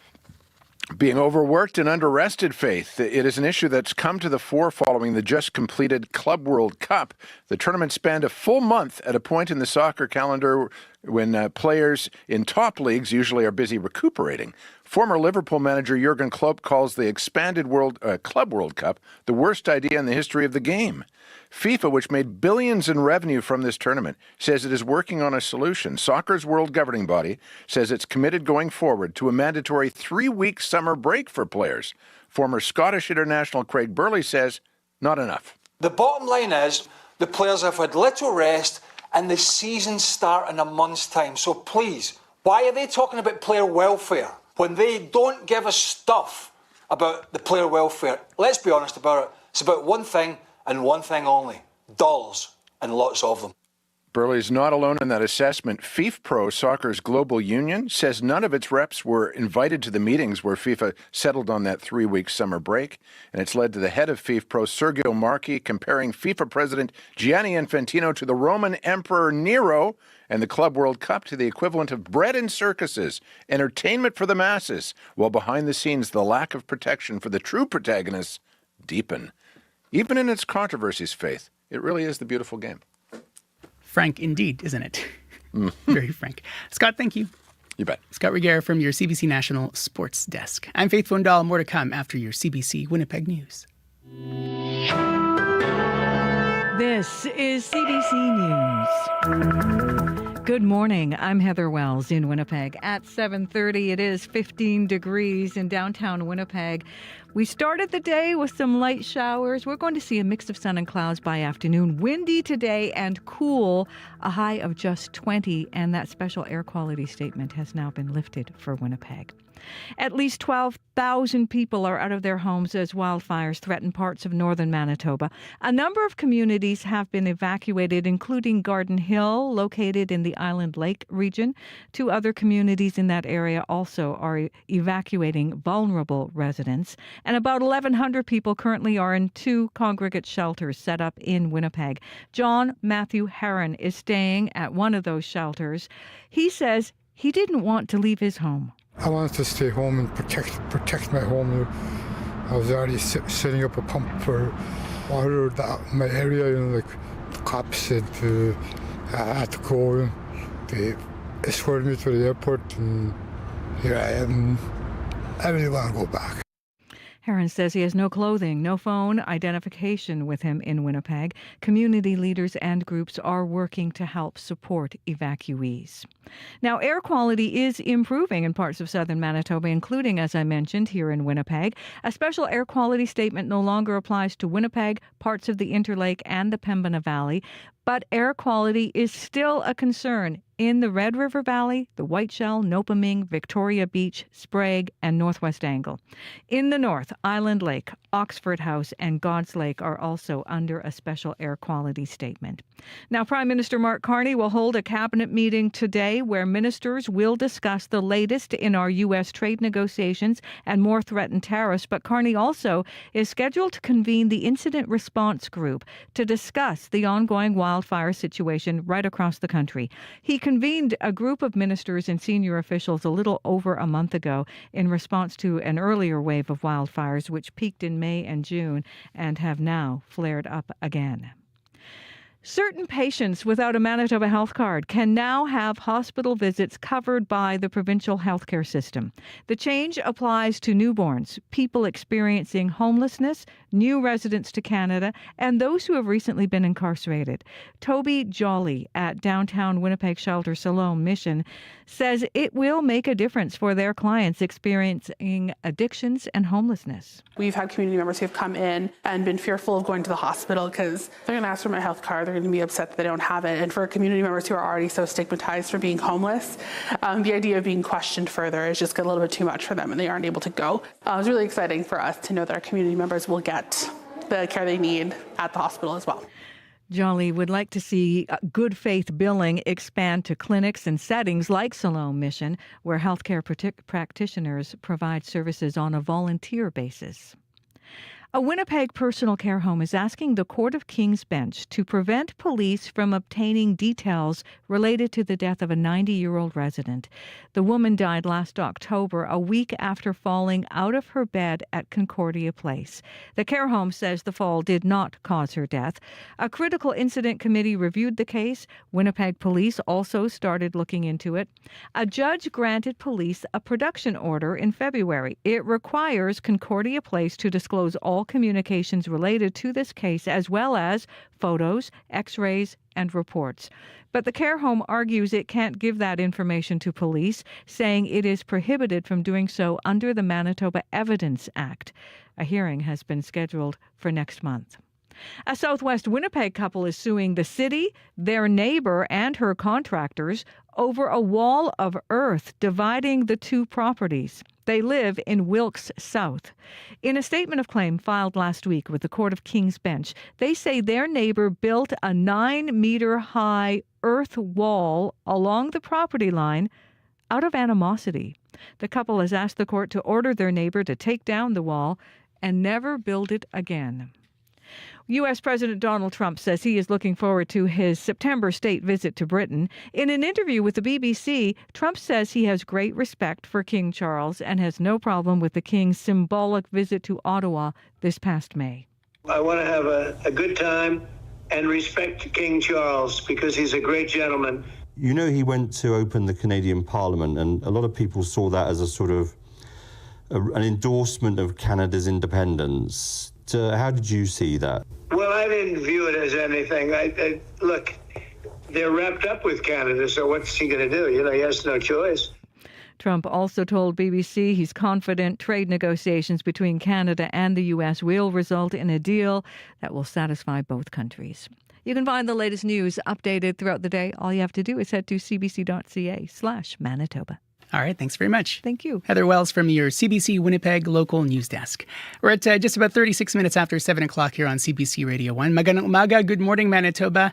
I'm Faith Fondal in for Marcy Marcusa. Abby Ediemi has been following the weather, including the smoke. What can we expect today? Yep, the air quality is still having issues in the northern part of the province and part of the south. This is impacting Island Lake all the way to God's Lake in the north, and down south we're looking at Steinbach, Victoria Beach, Drew Sprague. We're seeing this is due to the smoke from the fires in the region, reducing visibility, and of course the quality of air in that area also being impacted. If you have issues breathing, I'd advise you to stay indoors. We're looking at the air quality health index around 7 and 8 in those regions, so it's best to stay indoors when the smoke is heavy. But in the other parts of the province, we're looking at humid and rainy start in the south. It's sunny already and mild in the northern part of the province. Conditions in Winnipeg at this time, 14 degrees. It's humid. We're heading to a high of 20. For the Pembina Valley region, we're looking at 15 degrees across Modern Winkler, Altoona, Morris, down to the U.S. border.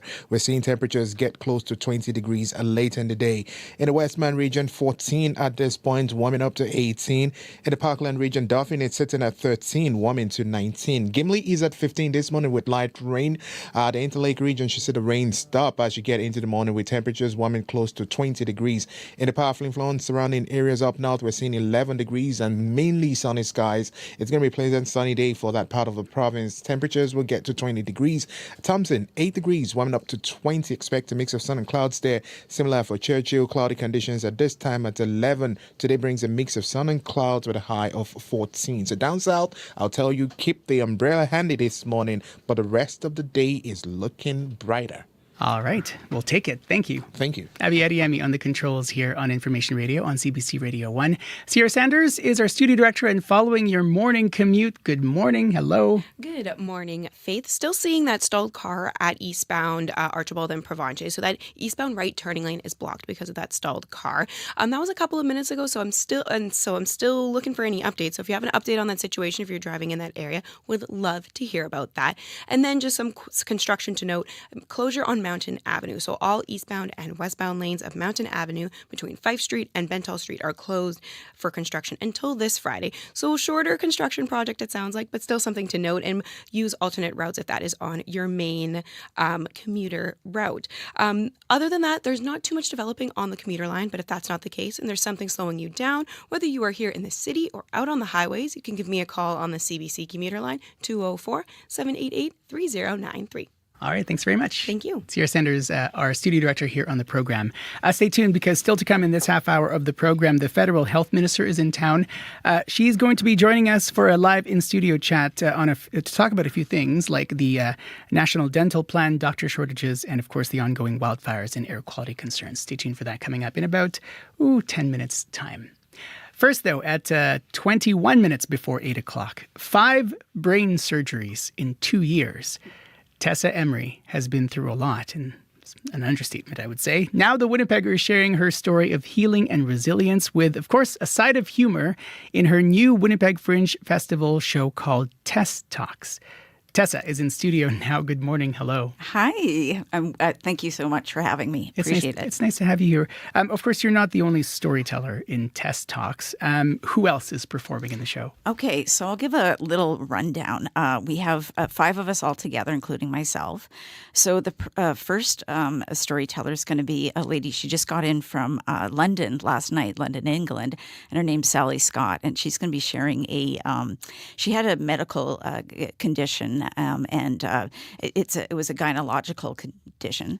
She would have actually problems having sex. So she went to the doctors, and finally, after years of research, they found out that what her diagnosis was. So they that was her story. And then next we have Dr. Nicolette Richet, and she talks about her journey of just being newly divorced and finding out about Tinder and the Zen and the Tao of Tinder. Right. And then then we have Mark Dion, and he talks about his depression and how storytelling actually helped him. And then we have Teo. She had a childhood trauma, and she's going to share her story. And I've heard it before, and it's just like a mic drop. It's just an incredible story. And then my story is about the brain surgeries I had and how I dealt with it. And I actually went on a journey of being just with the plants, ayahuasca. And it was kind of this reboot that I needed. And it showed me a lot of things during the process. The main thing I took from it was just this inner strength that I had that I just didn't realize I had. Like, so I was able to do so many more things with life, like just being here talking to you today.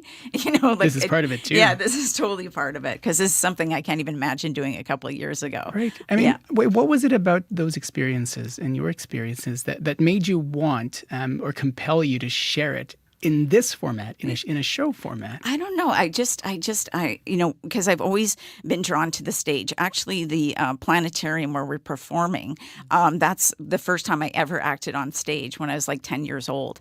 So it's been something of a dream of mine to do. So I thought once I found this inner strength, I can actually go up there and share these stories. Because I just think, like as a human species, we've been just sharing stories for just forever, right? So yeah, it was just a way. And I just find with storytelling, like you have people that want to listen and you want to tell them the stories. And I'm a middle kid, so I'm always wanting to, and you're in Winnipeg too. Yeah, exactly. So how do you practice the show? Because you have all these folks from different places. When they're not from Winnipeg, how do you practice your performances? We do the Zoom thing. So I didn't even I know during the pandemic, a lot of people used it. I didn't. But so in the last few months, we've just been doing it online. And it's really helpful, because we can see each other and tell each other stories. And so everyone got in last night. So, I mean, today's our first kind of like in-person rehearsal. So we're looking forward to that. Take me back to Cortez Island. Okay. What was it about that storytelling workshop? It was amazing. Well, so our teacher was Tracy Aaron Smith, and she's like a well-known Canadian storyteller. And so, it was on this place called Hollyhock, and there was a storytelling workshop. And so for 1 week, we shared our stories together. We laughed, we cried, and then we performed them on stage in front of the Cortez residents. Right. And it was great. It was just magical. So I won the lottery on the Winnipeg Fringe Festival, and I found out in December. Yeah. So I get a venue, and then I was like, okay, well, we got to get back here. I mean, do another show. It's a pretty big deal too. Oh, totally. So I contacted them all, and I said, okay, so I just won this lottery thing. It's at the Winnipeg Fringe Festival. How about you guys come back? I mean, let's all join on stage together, but just in Winnipeg. So I can't wait for the Winnipeg audience to see these people. They're just so talented. I mean, it sounds like storytelling is a big part of your process, but storytelling which includes everyone, because you're also hosting a speaker's corner. Yes. Why host a speaker's corner? What can folks? What does that create? Do you think? I just think again this connection, and it's such a fun idea. So it's basically hop on the box. So anyone that has a story, like an OMG moment, or has an instrument they want to play or a song they want to sing, get on the box, and we'll give you. There's Connor from Parlor Coffee in the Exchange, and I contacted him with this concept, and he was like, love it. So he's going to supply the coffee, but you got to get on the box. And right. So, it's just, so I just thought, I don't know if it's going to work. I've never done it before, but I thought, why not? And just see. And, and I asked the performers also at the Fringe to come on the box and promote their show. So, I hope it works out. I mean, so it's almost no limits. Yeah. Except for one thing. Yeah. It's just the only thing is no politics. Yeah. And just it's all good vibes. And, just we're there to have fun. It's just, because we have enough politics right now going on. So I just want to give everyone a break from that and just have a laugh and just relax. And you mentioned that you're a first-time Fringe performer. Yes. Test Talks premieres Wednesday evening. Yes, at Planetarium, at the auditorium there, Venue 9. Our first is 5:30, and you can get tickets just if you go on the Winnipeg Fringe Festival and just search Test Talks. There's all the dates available there. How are you feeling? I'm excited, but I'm kind of nervous. Yeah. I've been practicing my story for months. just on the car on the way here, I was practicing the story. When I walk my dog, I practice the story. So I'm just, and when you get in front of an audience, it's hard. But I had a practice the other night in front of my family, who's probably the hardest audience I will ever play for, the most critical, and it went pretty good. So I think it'll all work out for sure. One time someone said this to me, it's always stuck with me before performance. You know your experiences better than anyone does. Yes. And you're going to do great. Oh, thank you very much. I hope so. Are. Yeah. I thank you so much for having me here today. Very, very grateful. It's really nice to meet you, and thank you. Thank you. I think break a leg is what we say. Yes, that's right. Yes, perfect. Tessa Emery is a producer and one of the performers behind Test Talks. It's a new Fringe Festival performance. It debuts, as you heard, tomorrow at the Planetarium Auditorium. The Winnipeg Fringe Theatre Festival starts Wednesday, runs until July 27th. You can find more information at winnipegfringe.com.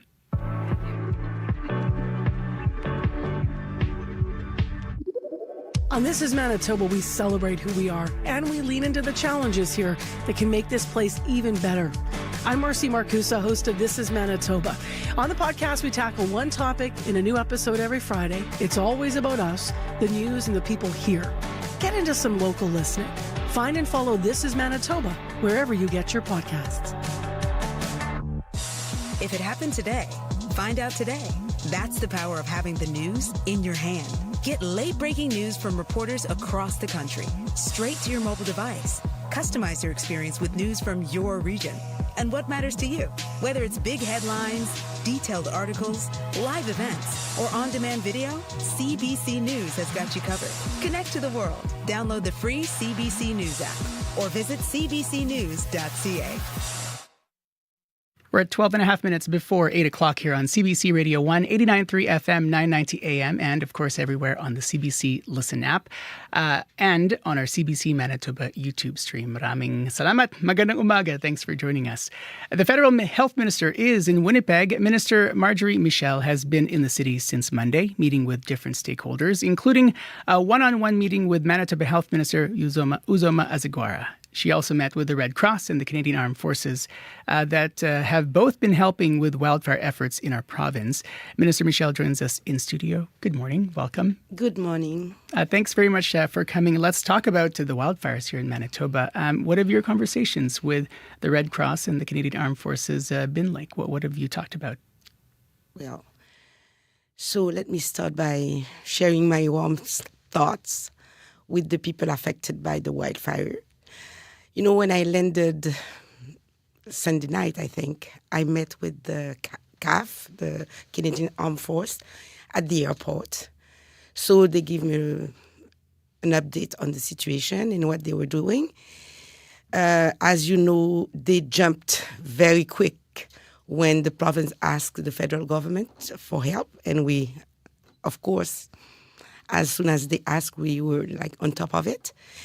And they started the work quite the same day, I think. And they flew a lot of people out of the region. And they hoped that it would be stabilized for, the next days. So I think they are on top of it, and I thank them for this. Wildfires aren't just a problem here in Manitoba. We are seeing this right across the country. Climate change is a big factor in this, and it's going to become more of a reality in our country. How do you account for what healthcare support will be needed because of wildfire smoke and other environmental emergencies that we will start to continue to see down the line? Unfortunately, I have to say that I think we will have to adapt more and more until we solve. I don't know how, but we will. We have to be there for the people. I would tell you, for example, when I met with the Red Cross, they told me that my department, Health Canada, was really helping them getting, what they needed as, mask, N95 mask. They got a lot of masks, and they were encouraging people to wear masks, vulnerable people most. So we are there to support. But as you know, we do not control the wildfire. And this is climate change, and it's serious. And we have to find, solution, because every year it comes back in some communities, and, it's a lot of stress and anxiety on people. Right, and a big part of that is the mitigation. Just this part of the stories that we've been doing because of the wildfires include a call for more monitoring stations, for example. Did that come up with your meeting with the health minister about having more monitoring stations when it comes to smoke and wildfire, that kind of thing, when you look at the health air quality index? Yes, we had a number of conversations, with Minister Azagwara. And as I told there, we are there for whatever is needed. So they will ask us every time that they need something, and we will make sure that we can do it. Are you able to talk about what some of those asks are, and whether you've committed a yes or a no? No, we didn't receive specific ask. We had a number of conversations, because everybody's a little struggling with the health system, but we didn't. They didn't have a specific ask. We had conversation, and we intend to continue the conversation. The federal dental insurance program was recently expanded to cover more Canadians. The plan covers a wide range of dental procedures, but we're hearing that more complex work, like partial dentures and crowns, require clinics to send extra documentation to prove the work is medically necessary. So there is another part of the process here. Health Canada says more than half of the applicants are being declined. Some oral health providers have told CBC that the plan has a higher rejection rate than private plans. Is that what your expectation was when this plan was put in place? I would tell you the plan is working. The 49%, I think, rejection that we have, it's the pre-authorization. But, a lot of times it's because the documents are not well filled. But we are still working with the company, with Sun Life to improve. But I would tell you it's 5 million people who already had, registered for the program. A lot of them already got the services. I am not pretending that it's perfect, but it's a big change in people's life, because as you know, oral health is global health. And I think it's something more that the federal government is adding to the people's life, and we will improve. So I'm not saying everything is perfect, but we are there to improve and work with, the company and also the people. What is the next step above or below not perfect? What would that look like for you? Well, I wouldn't say what is the step below perfect. I would say, people have access now to dental care globally. So, and in some cases, they really need medical record. The doctors have really to fulfill the need for them to receive a more specific dental care, and that's a process. And it's a public dental program, so we need to make sure that what is required is done by the dentist and also by the company. In June, Stats Canada released data on life expectancy in Canada. The numbers show that non-Indigenous Canadians have a longer life expectancy at 85 years compared to 77 years for Indigenous Canadians. The expectancy for First Nations people living on reserve has also gone down. When you hear that, what comes to mind for you? How concerning is that for you? Top of mind for me. You need to know that I am the health minister, and we also have the Indigenous services when you are talking about on reserve. And I already told my colleague responsible for the Indigenous services that we have to work closely together. I had this conversation with Minister Azagwara and also Minister Smith that I met yesterday. And my department was with me, my deputy minister, and he knows that Indigenous health is one of my top priority. It's, as you know, it's complex, but again, we can do better. What commitment can you make to the folks who are listening, who have an appreciation for your prioritization of this, and also want to know what's being done? What commitments can you give to them? So, as you know, right now, I am lending my priorities, and access to care is one of them. So when I'm talking about access to care, primary care, I'm also talking about the Indigenous communities at large. And this is the problem we have. Yesterday, I visited a number of organizations like Bruce Oak, like Nine Circles. I went to the University of Manitoba. I asked, for example, do we have a carve-out for Indigenous doctors? They said, yes, we are now at 13%, but we need to reach out to 20%. So I said, well, we need to push on this. So I think having the conversation with all my counterparts, and I can tell you, the Minister Azagwara and also Minister Smith, it's top of mind for them. But, we are facing a lot of challenges at the same time. But we have to keep the prioritization top of the pile. Are they doing a good enough job? I'm a federal health minister. I am not there to say who is doing the right job because I'm not on the ground. But I can tell you that I think right now in the country, as I told my counterparts, I'm not there to pick a fight. Health is, I would say, in a crisis because people, the general public doesn't have enough access to healthcare. So I am willing to work collaboratively with them. And even if, we are going through tough times, I will do my best to support them in the work they are doing. But I also have my priorities, and Indigenous people are part of mine. Just before you go, Doctors Manitoba has warned fewer emergency departments in rural Manitoba can stay open 24/7. How do you plan to address the doctor shortage that we see all across the country?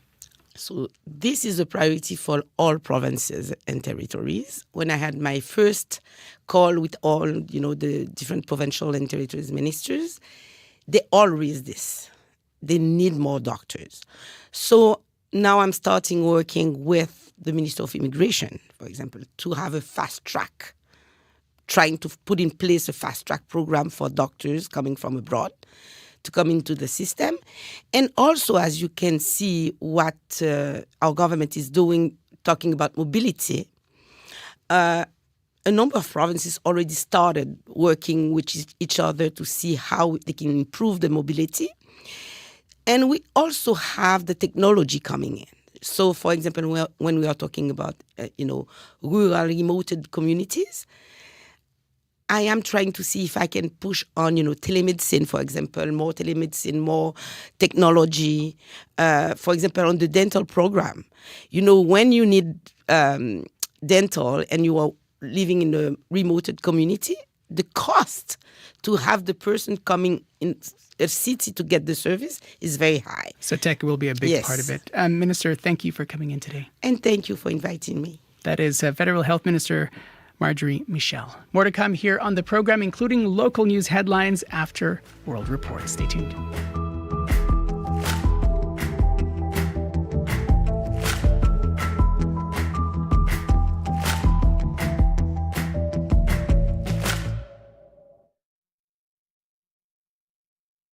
On Q.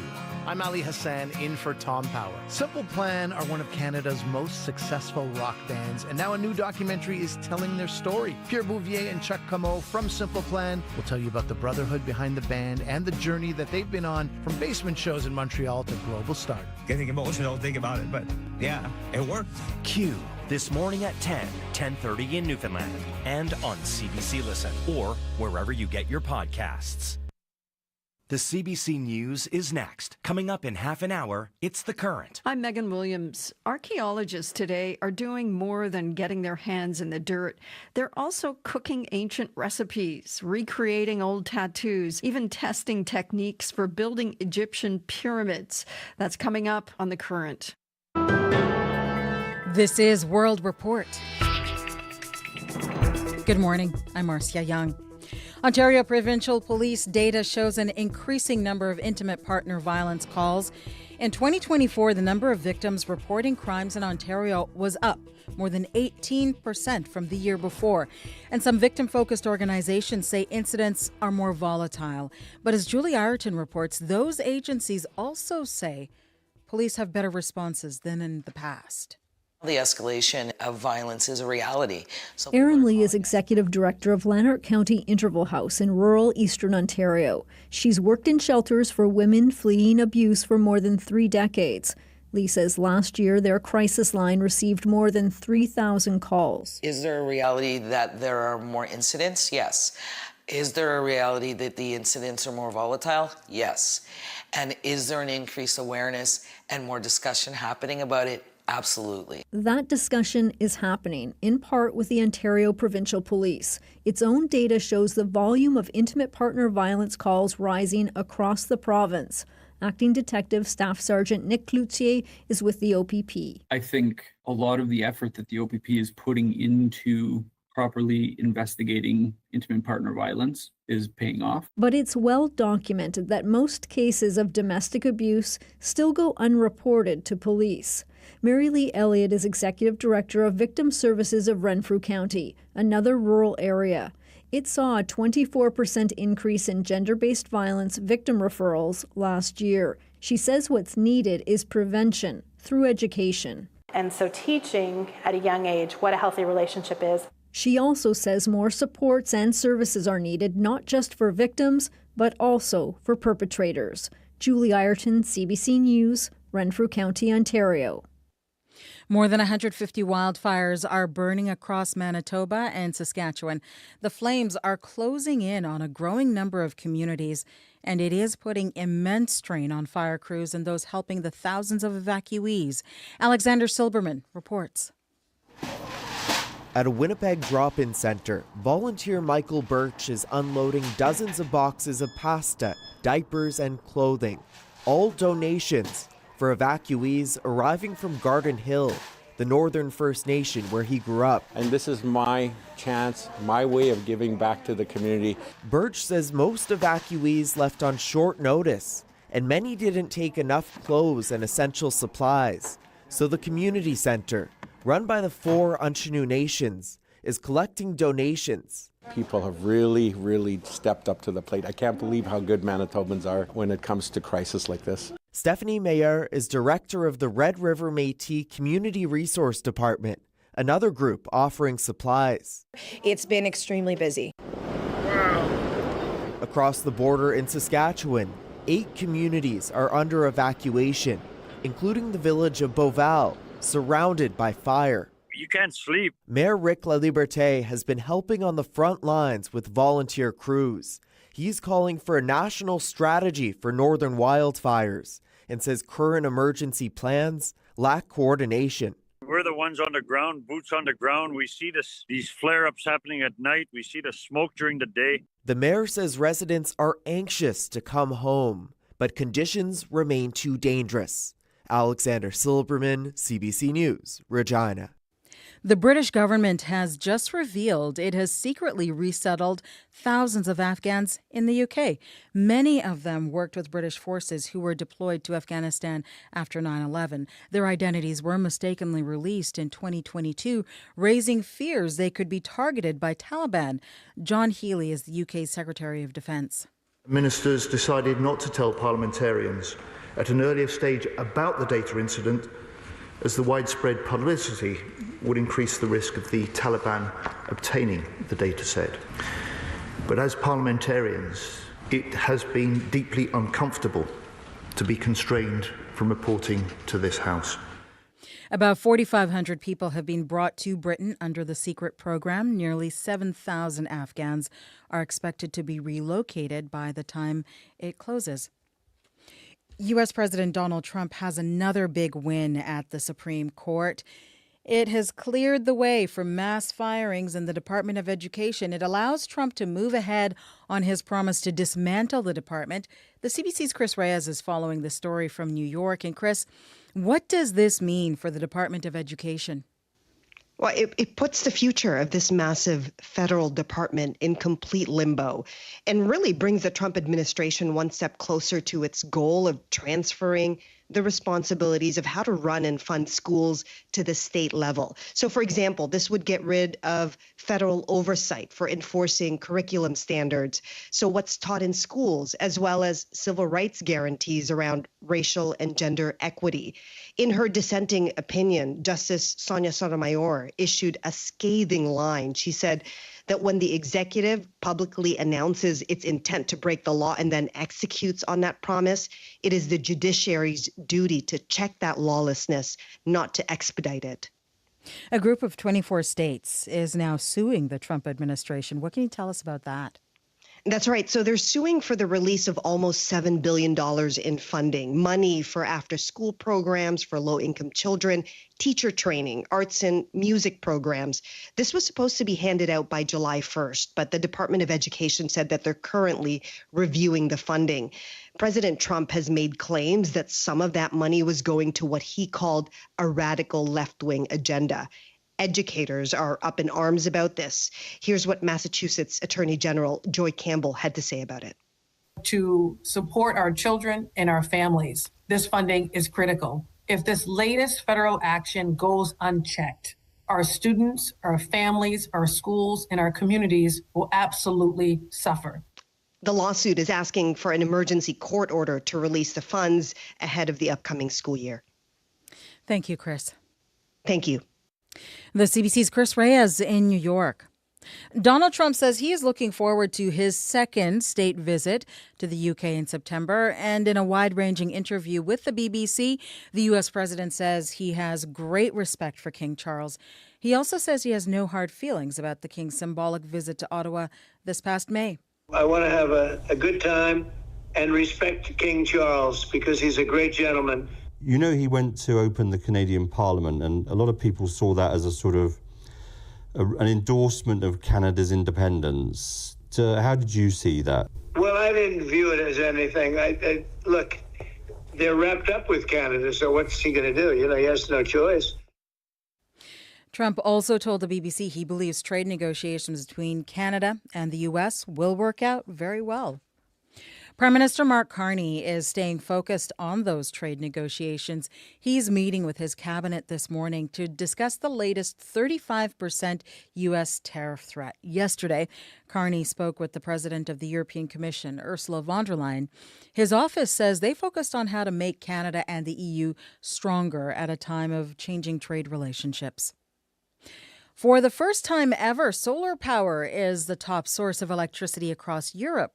New data from an energy think tank shows June is a milestone month for solar generation. That is helping the continent to reduce its dependence on fossil fuels. Bridget Stringer-Holden has more. Walking up to a giant row of solar panels in southwestern Greece, technician Ioannis Tsoukis is measuring just how much power is hitting those panels. It's a lot. A very sunny June has been good for this farm. The problem? Nowhere for that energy to go.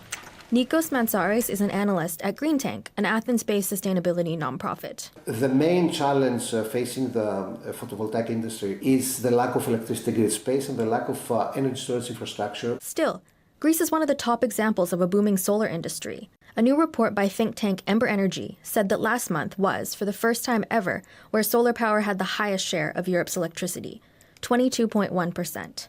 Nuclear, a close second. The first fossil fuel source, natural gas, at 14%. Price is going through the roof on natural gas, and at the same time, we have the price of solar falling like a stone. Dave Sawyer is an economist with the Canadian Climate Institute. He says in Canada, hydropower is dominant, and solar only makes up 1% of electricity generation. But it is growing fast, and Canada is looking to increase battery capacity. We just had the Oneida battery deployed in Ontario. There's a lot of battery procurement that's going on in Ontario, for example. We would expect solar to start really taking off. Still, as Greece highlights, the sun can provide plenty, but storing all the power generated still requires investment and development in battery technology. Bridget Stringer-Holden, CBC News, Vancouver. That is the latest national and international news from World Report. I'm Marcia Young.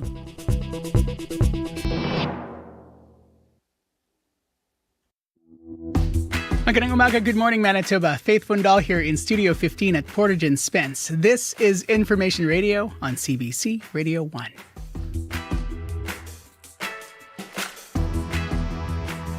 How do you feel about the new transit system? It's been a couple of weeks since the city overhauled Winnipeg Transit. Not all Winnipeggers are impressed. We will get some insight into some of the feedback the city has been getting and hear about possible changes. It's coming up next year on Information Radio on CBC Radio 1, 89.3 FM, 990 AM, on the app, and of course on our CBC Manitoba YouTube stream.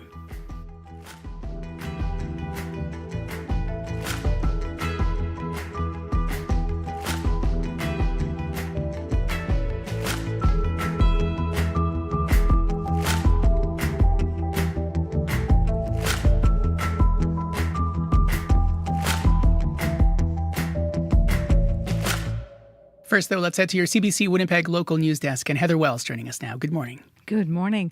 Well, doctors in Manitoba hospitals can now bill the healthcare system for certain patients who don't yet have a health card.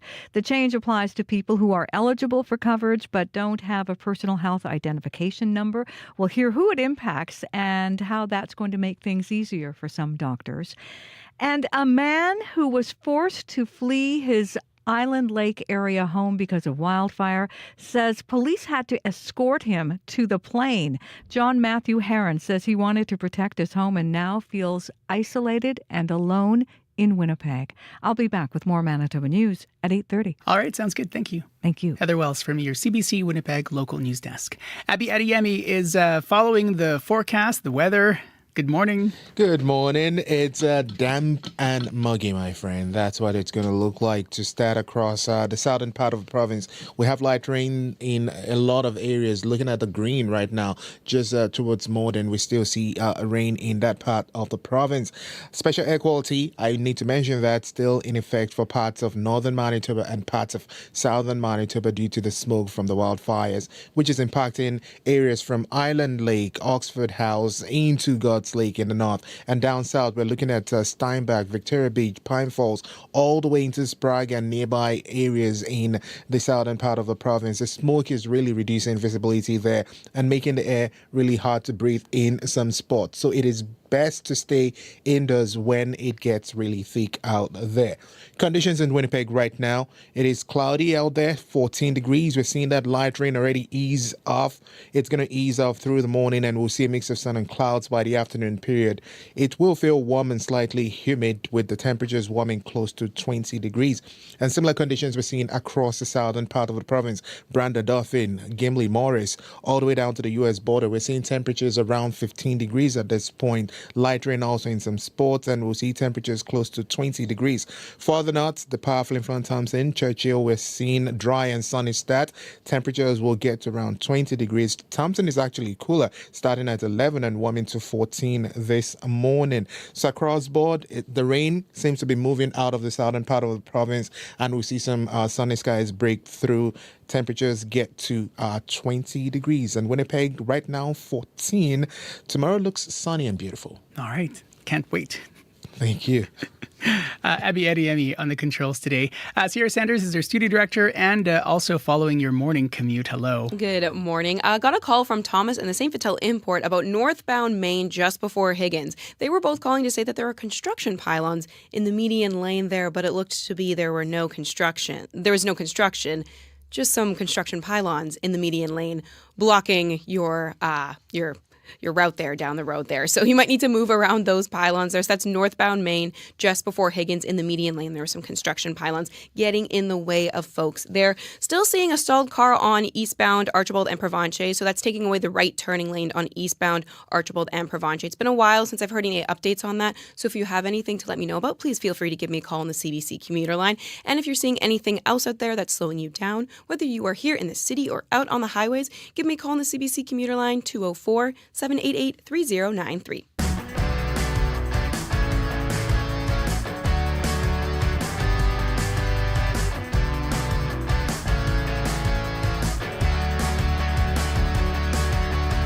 15 minutes after 8 o'clock here on CBC Radio 1, 89.3 FM, 990 AM, and on the Listen app. Of course, as well on our CBC Manitoba YouTube stream.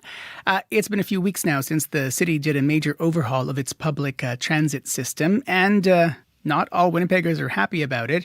From reports of longer commutes to inconvenient stops and even missed transfers, there are growing pains that people are pointing to, or perhaps is this a concern that points to larger issues in the new network?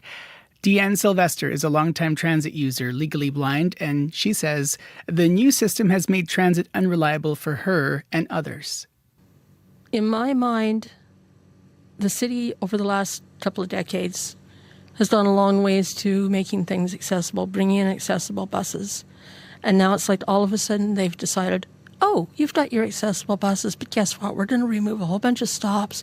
We're going to make you walk further. And no, we don't care that you're disabled or seniors and can't walk that far, that it's painful, or that there might be other elements in the area, vulnerabilities, safety issues.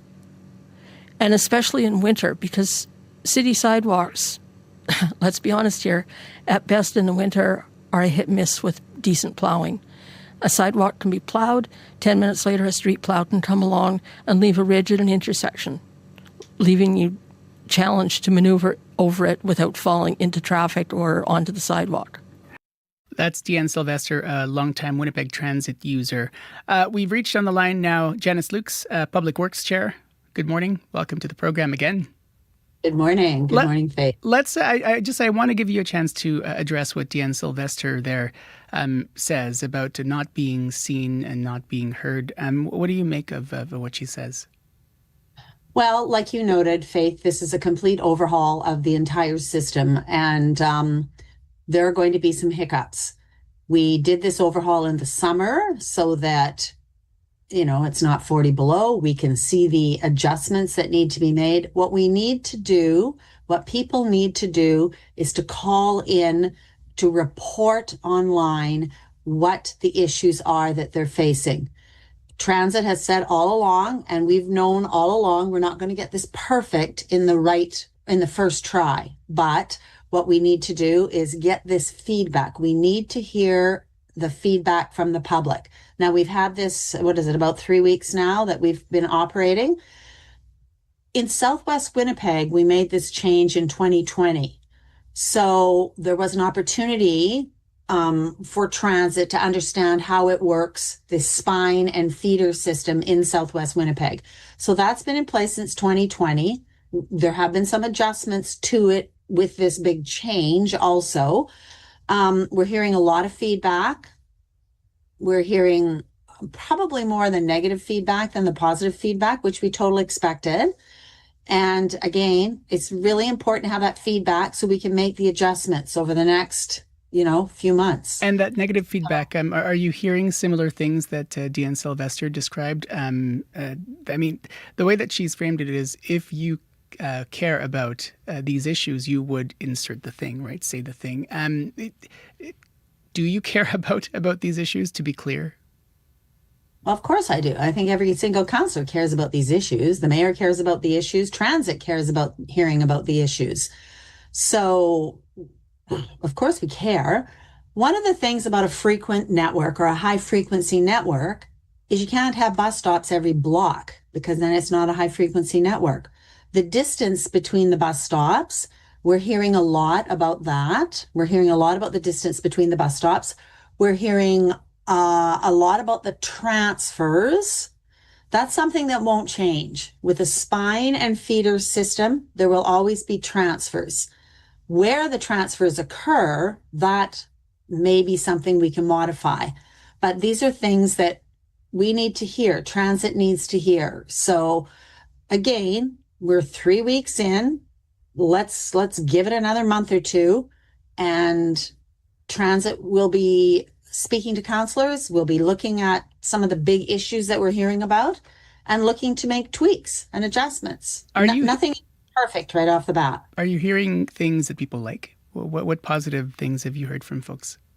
Yeah, actually I have. Not as many as what they don't like, but I have.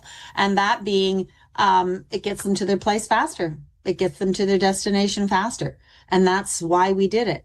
You know, Transit did an analysis, and Transit believes that about 60% of the people will see a significant improvement. 30 to 40% won't really see much of a change. And then 10 to 15% won't like it, or will not like the changes. So we're having to wait and see how all this comes in, this feedback comes in. Transit has people analyzing this as the feedback comes in, and we're looking at how we can make tweaks. This happened in Southwest Winnipeg. We had to make tweaks also when it went in 2020. So it's not like we're not expecting this. But the ultimate goal, the reason we're doing this, is to make transit better. Now, I will mention that some of the old routes would start at one end of the city and they'd weave through to the other end of the city. And people like to get on the bus and then get off the bus. They don't like the transfers. But to have a system that runs with high efficiency and with speed and frequency, we need the spine and feeder system. If you look at transit systems all over the world, like the Tube, many European systems, it is bringing people in to the main line, and that's what this system's all about. So you've been expecting people to not be fully bought in because it's a big change. When you talk about those minor changes or those changes because of the feedback, are we talking about a big change like we'll go back to the previous system, or are you talking about little things? Yeah, no, we're not going back to the previous system at all, and we're not removing transfers. What some of the changes might be is where people get on and off the bus, where the bus stops are located. It might be maybe we need to go an extra 3 blocks to go to a major destination or to a major point of either transfer or a destination. So changes like that. You will continue, I imagine, to receive feedback from people, both negative and positive. What one thing people love to do is give feedback, so we will be receiving it, I'm sure. What's your message to people who have either of that, whether it's something that they really like and they want you to know about it, or something that has really impacted them and has questioned whether they are where their lived experience and the things that they manage are included or have been considered? What's your message to those folks? Well, I mean, it's very much like when people call and they have crimes or things that go on. If you don't call and you don't tell us, we don't know. We think everything is fine. I say this often to people, make sure you make a police report. Well, the same thing is with transit. If you've got some issues that you don't like, please fill out the form online, call the counselor, send it into transit. Because if we don't hear, we won't know. So we need to hear from the public. And I guess that's my main message in all of this. And if you're happy about it, we love to hear that too. But more if you've got issues, we really, really need to hear that feedback. Janice, thanks for this, and we'll talk to you soon. Yeah, thank you very much, Faith. Thank you. That is Winnipeg Councillor and Public Works Chair Janice Lukes. She is the councillor for Waverley West Ward. If it happened today, find out today. That's the power of having the news in your hand. Get late-breaking news from reporters across the country, straight to your mobile device. Customize your experience with news from your region and what matters to you. Whether it's big headlines, detailed articles, live events, or on-demand video, CBC News has got you covered. Connect to the world. Download the free CBC News app or visit cbcnews.ca. 24 minutes after 8 o'clock here on CBC Radio 1, I'm Faith Fundal in for Marcy Marcusa. Artist Mike Clay was in the back of a cab in Sao Paulo, Brazil at 3:33 in the morning. He was with a girl named Marilu as they drove through a city that never really sleeps. The cab driver flipped through radio stations and something about the mix of sounds just clicked. So that spontaneous moment became this next song with that girl in the cab as its title.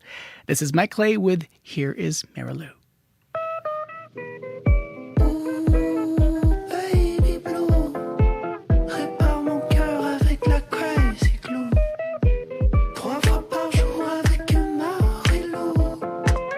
Sans toi seul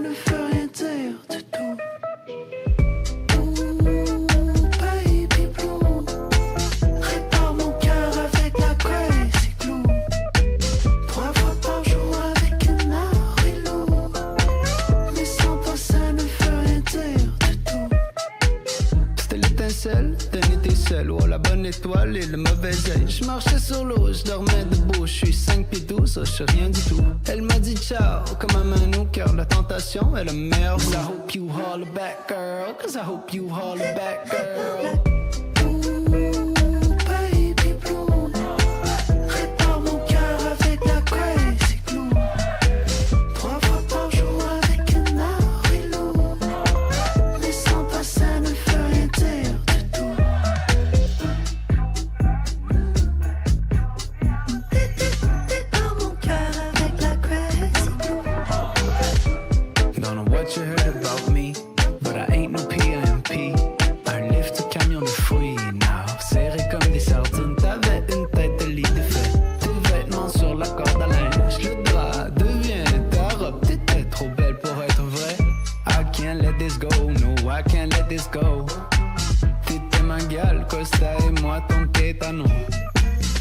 I can't let this go, no, I can't let this go.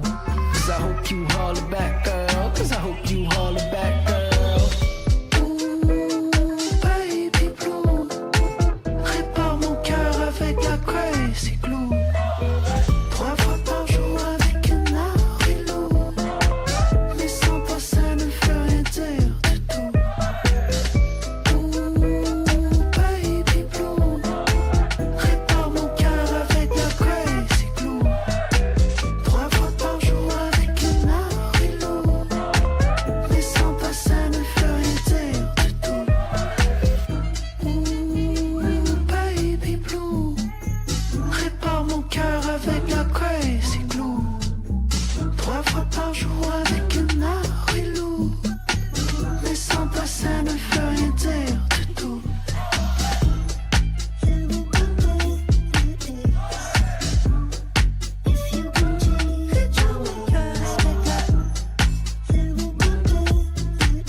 That's Mike Clay with his song called Marilou.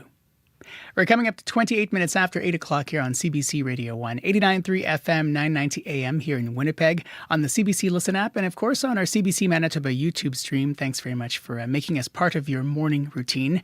Part of your noon routine might include Radio Noon and the call-in segment. We're asking you, what is your favorite historical site? Gordon Goldsborough from the Manitoba Historical Society will join Marjorie Dowhouse on our Radio Noon call-in today. He's going to hear about your favorites and maybe give you some suggestions that you've never heard of. So call us during Radio Noon, the call-in segment after 12:30, to talk about your favorite historical site. And Gordon Goldsborough from the Manitoba Historical Society will be with Marjorie Dowhouse to have that conversation. We'll hear your favorites and perhaps maybe even get some suggestions on places that you've never been to, historical sites you've never been to. Stay tuned for that. It starts after the 12:30 news. And a big thanks to the folks who put our shows together, our associate producers, Geneva Dosso, Chidi Ikuma, our producer, Robin Summerfield, Summerfield. Sorry, Robin. On the news desk, Heather Wells, Joni Nicolo, and Alana Cole. Our live team, Abby Adiyemi, Sierra Sanders, Brad Lilies, and Izika Adelatif. Thanks very much for helping put our show together. Sierra Sanders, speaking of, is here to talk about the commute so far. Hello. Good morning. Just wanted to let people know that stalled car that you were seeing at the eastbound right turning lane at Archibald and Provencher has been cleared. So no need to worry about that stalled car that was at the eastbound right turning lane at Archibald and Provencher. And just wanted to make sure I'm letting people know that Thomas and the St. Vital Import gave me a call. They were seeing at northbound Main, just before Higgins, they were seeing some construction pylons in the median lane, but there was no construction. There's some pylons getting in folks' way, making their way down northbound Main just before Higgins. So keep an eye out for that. And if you have any updates on that situation, let me know. I still have one more little traffic hit to let folks know about. The number to call is 204-788-3093. All right. Sounds good. Thank you. Thank you. Sierra Sanders, our studio director here on the program. Abby Adiyemi is also on the controls today. We're going to get a full look at your weather forecast, including the special air quality statements that have ended but continue for parts of the listening region. That's coming up next here on Information Radio on CBC Radio 1 after your CBC Winnipeg News. This is CBC News. Good morning. I'm Heather Wells in Winnipeg. At 8:30, it is 16 degrees, becoming a mix of sun and clouds after that little bit of shower activity we had. It's going to be windy today and cool, a high of just 20. A man forced to flee wildfires near his Island Lake area home says he did not want to leave. John Matthew Herron is staying at a Winnipeg shelter. I wanted to stay home and protect my home. I was already setting up a pump for water in my area, like the cops said I had to go. They escorted me to the airport, and here I am. I really want to go back.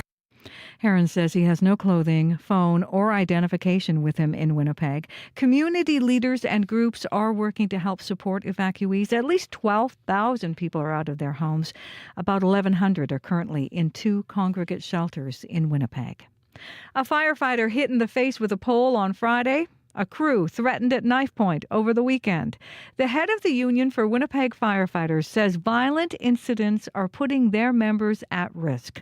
Nick Casper says the union is calling on all levels of government to improve protection for first responders. It seems like reports of incidents of these types are becoming more and more common, more and more normalized, where they're not really evoking a reaction anymore. It just seems like it's part of our day today. But like anything, I mean, you have enough of these near misses, and eventually we're going to get to a situation where we have a serious but preventable outcome.